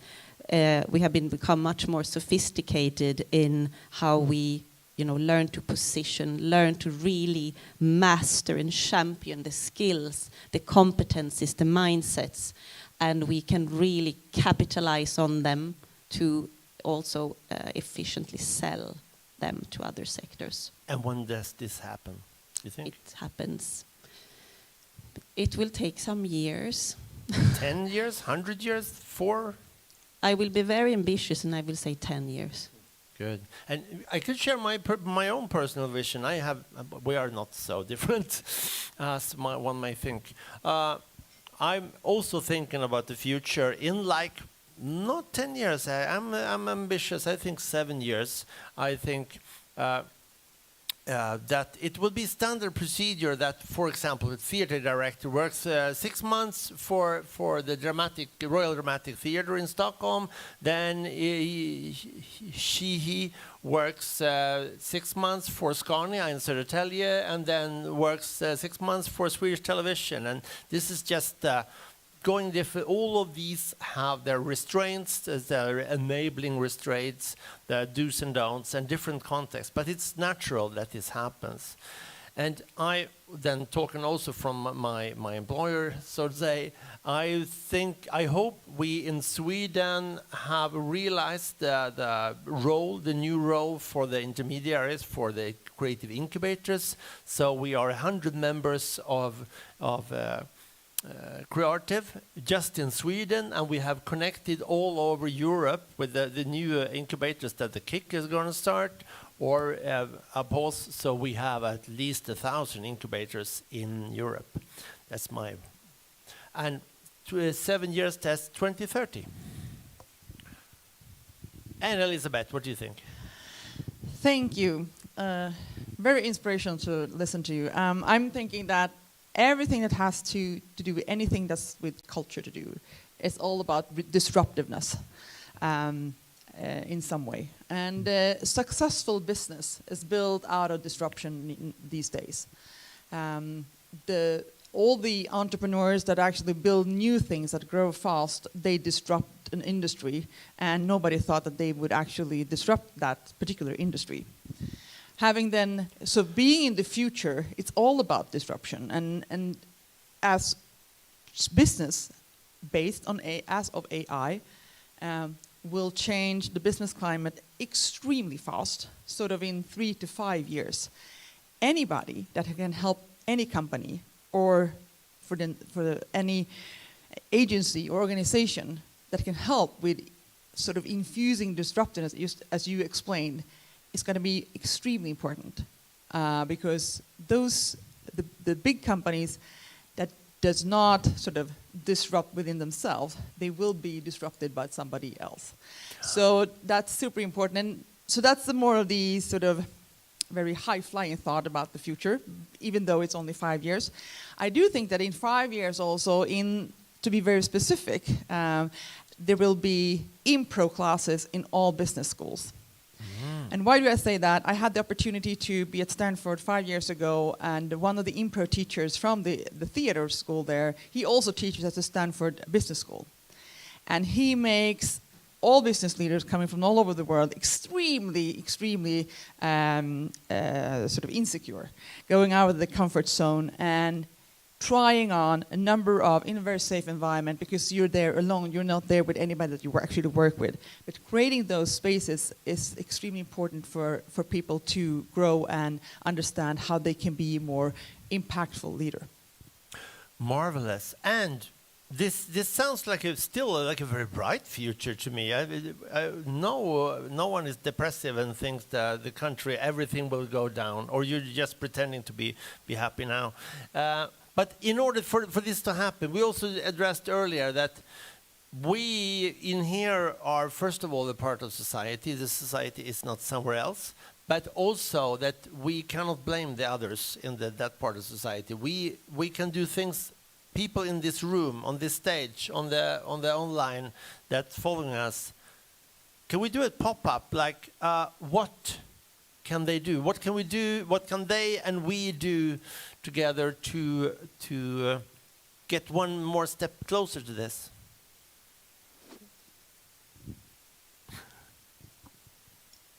Collaborate.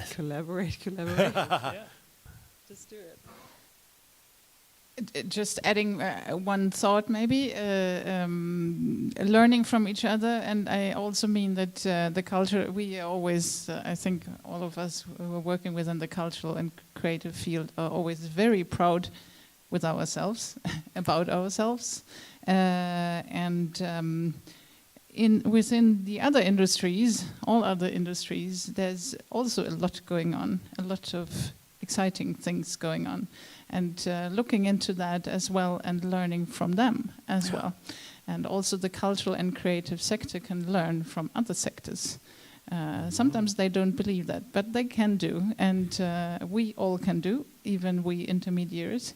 And really making that happen. Not just thinking from one side, but seeing both or all sides. Yeah. So you mean we can use cross-innovation to develop the cross-innovators? Yes. Yeah, for example. Yes. Marvelous. Someone other thoughts? Yes. A couple of quick ones, I suppose. Just coming back to the work that I do in the theatre as opposed to working with businesses, we run a programme for young writers every year, and we have between 12 and 18 young writers between 18 and 25 years of age, and we've been running this program for like 15 years, and it's very clear now that young people are interested in writing and exploring climate change and other things that really affect their lives. So that to me has become very, very clear. And the point here is that obviously, as you all have been listening today, I'm very interested in sustainability stories. I'm also interested in the power of the creative artists. So sort of stepping away from business for a second, one of the things that we've been having a real crisis with in the UK is in the education system, and it has been the slow degradation of the arts as subjects within school. Okay, it's been a real problem. So for me, I've got two things that I'm lobbying with and as part of the committees that are lobbying. One is to reinstate music and theatre and other arts-based subjects back into school as more central topics, and to lobby for sustainability to be a topic that is taught in schools or is explored in schools. So for me, that's a sort of synergy that is an education dynamic, which is leading to, we talk about AI. I actually think AI is obviously something that we're all challenged by, but it's nothing in comparison to our existence. Or maybe it's connected to our existence as humans, but anyway, for me, these are the topics of the future, and we have to, those are our future business leaders, those are our future storytellers, so for me, we have to take a step back, and we need to be lobbying for these two areas, I think, in the arts and creativity, to be back in schools, and for sustainability also to be explored in schools as well. Marvelous. And Johanna, are you saying something, or Krista? I could just say something, and because it's something that I already spoken about to a couple of persons here. I mean, I think it's such a phenomenal kind of feeling and energy here today, and such great people present. And I think that it's just, of course, we have mentioned, I mean, all of us agree on the collaboration is the way forward, but like, how do we really do it in a tangible way? How do we build the traction and try to get the adoption on all of that? So why don't we try to get great partnerships and build up, you know, an even bigger international conference where we have this nice representation of the whole ecosystem, or whatever now, how you want to call it, of actors who are, and elements and functions who are so important in the development of all of this, that I would love to see. Krista? One thought, the contamination with the very diverse people. Like, let's not talk only to each other and the sort of the preach to the one who are already a part of the gospel, but really seek for any kind of access to the most improbable connections, and talk with, because our message is very inspirational for many, and we are becoming better and better in saying it clearly. So how to just like, just go there where you wouldn't expect any kind of, you know, dialogue, and then you should be talking there where it's not so evident. Yeah, I don't need it. Do you want to say something? No? Not you're waiting a little for it. Now. Also, just building upon it. But you have to talk in this one. Thank you. Trying to really stretch beyond micro rationalities that are always given to some extent. You know, not thinking about singular initiatives, not thinking about singular regions, countries. The European Union only, of course, you have to get things started, and that happens on a micro and meso level to some extent. But, you know, really be decolonizing innovation and trying to get everyone on board. And that means that we all, that we are involved in this practice, do collaboration with each other on eye level and in a mutuality that contributes to the powerful narrative of what the potentials are behind on open innovation with creatives. And so how do we reach out to people who are not like us, who are not in this room? And I'm not sure if this is first. I started listening to Huberman Lab. Who many listens to Huberman Lab? 2 people. He had a urologist who said the immortal words, "Delusion is the solution to pollution." And how can we dilute this? How can we distribute this gospel that we are talking about? I had a conversation with David Karlsson the last week, who is one of the Sweden's best in culture policy and we both grew up in the Swedish Covenant Church, Missionskyrkan. I've known him since I was 7 years old, because he was friends with my big brother and sister, and we talked about, like, this is actually a sort of religious thing.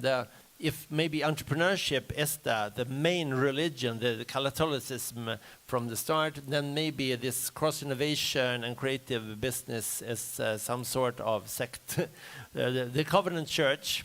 So we need to salvage the rest of the world with our gospel. And how can we do that? How can we in here be the preacher, the missionaries, out to people who have never heard about the glorious cross-innovation? Do you have an idea? Good results. And maybe telling these results through other people's voices that not ourselves, that people can actually feel represented. And I feel that that's the challenge, because if we are the ones doing all the talk, we're still talking to ourselves. So we need to really involve from scratch people that are different from us to cast this message. And listen to them. Elizabeth? So maybe you talked about this all day, so it's like this might be old news. Yeah, but we needed to hear it again. I'm thinking a very specific one is that, so there are incubators in Science Park in Sweden. There are sort of 35 or 40 of them. I hope that you knock on their doors and say, well, this is the call that we can do. They have lots of entrepreneurs. They have lots of entrepreneurs that needs to be thinking in different ways, and that's a way of reaching out to a lot of at least 1,000 entrepreneurs in a very efficient way.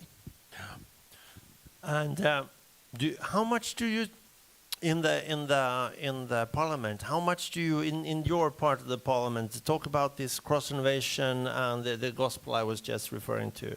Zip zero. Zip zero, and how come? Because government and the parliament is very structured. There are little cubicles. We are in the trade and industry. We do have in energy as well, and then we have people working with culture. And some of you know Almedalen. I usually go to a lot of talks and mingles that are from the culture sector. And they're always very surprised to see me there. Like, oh, what are you doing here? so I think it must come from sort of a personal, you have personal experience. But I also think that one can be better in inviting people from other sort of groups that are not from the culture constituencies and tell them why they should come. There's a reason. So not just that, come to our thing here. It's like, you will learn X, Y, Z. You might think that this is not for you, but actually, we'll show you. And so they feel asked for. Yeah. So that was the final word about the future. Thank you very much. Thank you very much, Elizabeth, for coming here. And we are trying to round this. I hope you have time to stay a little while. No? We are trying to round off this day. Yes. Wow. We made it. We did. And I didn't have time before to wrap up my argument about safety. And the breath. Because what Paul said was that maybe artists will save the world. And exponential growth is not existing. So what happens when we sit down and we breathe and we slow down? Maybe we realize that we already have everything that we need, that we want. Maybe we're able to connect to not only with others, but with ourselves. And maybe we can sit there in that space. And it's nice. No. Because before ending, there are some people here that I really want to thank. That, first of all, up in the sound booth, we have Cesar.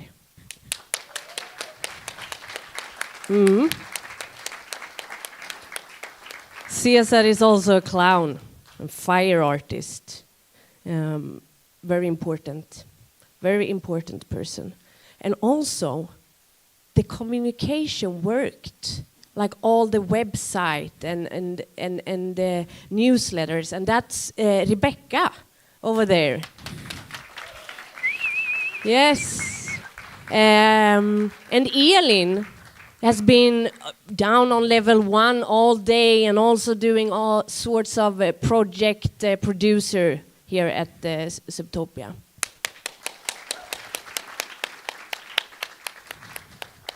And also, we have Sophie, who made the logo to this conference. Yeah. Maybe she took a chance. And I want to thank you, Martin, for trusting me with this task. Oh, and I want to thank you. Yes. And I think also, do we have an announcement to make? We have an announcement. We have actually 2 announcements. Yeah? We have, did we, oh, I want to thank Jorge, Jennifer, Kevin, and Rita. And Rita for filming this. Well, the people in here may not really appreciate your work, but I've seen it. I was outside earlier and saw it, and it's actually much better on the screen than in here. So, next time, please do it online. No, I have 2 announcements.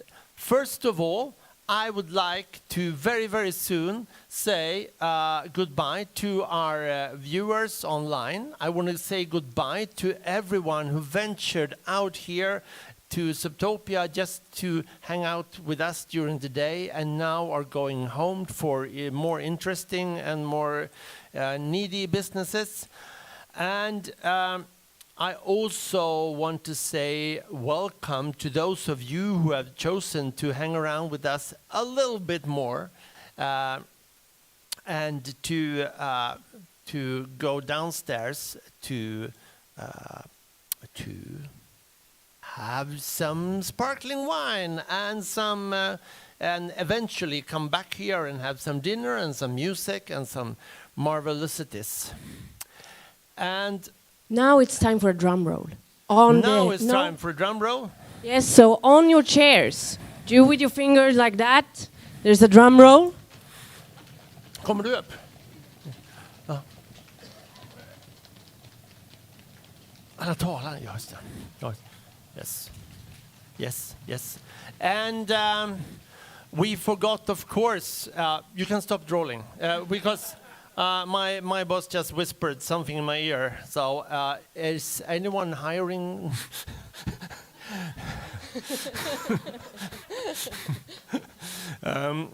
No, I have some months. No, sorry. That was that was an inappropriate joke.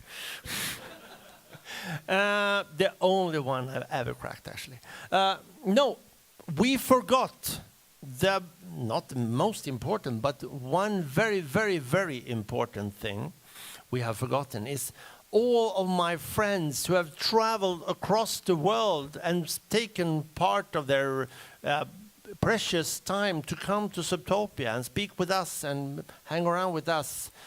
Give it up for Paul Bourne, André Forte, Raffaela Seitz, Thomas Arcaedius has gone, Johanna Kouzmine-Karavaïeff, Agata Etmanovic, Krista Petäjäjärvi, whoever forgotten, Jenny Kornmacher Tingvall, Martin Jesutis, and Andrzej Konieczny. Those were... Did I miss anyone now? And Elina! And of course Bertil Björk and Marlene Johansson. And I think it was a little missed there. Also a big hand for Jessica Yoshida, the funny Swedish girl. And now, and for Jenny Soup, who had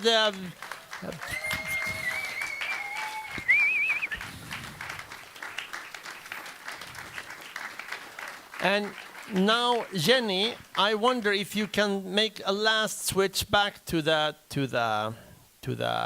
power play, to the bildspel. Because we're going to make an announcement, a secret thing that no one have heard of before. This was the drum roll. Now it's the drum roll. Okay, now you practice. Ladies and gentlemen, as a token of taking a first step, we want to like to present to you CrossCon 2, the 21st of November in 2024. Very welcome. Yay! And let's go out. And everyone can rise, and this is the postludium. When we go out, you can leave your stuff. We can come back for dinner in 45 minutes-ish.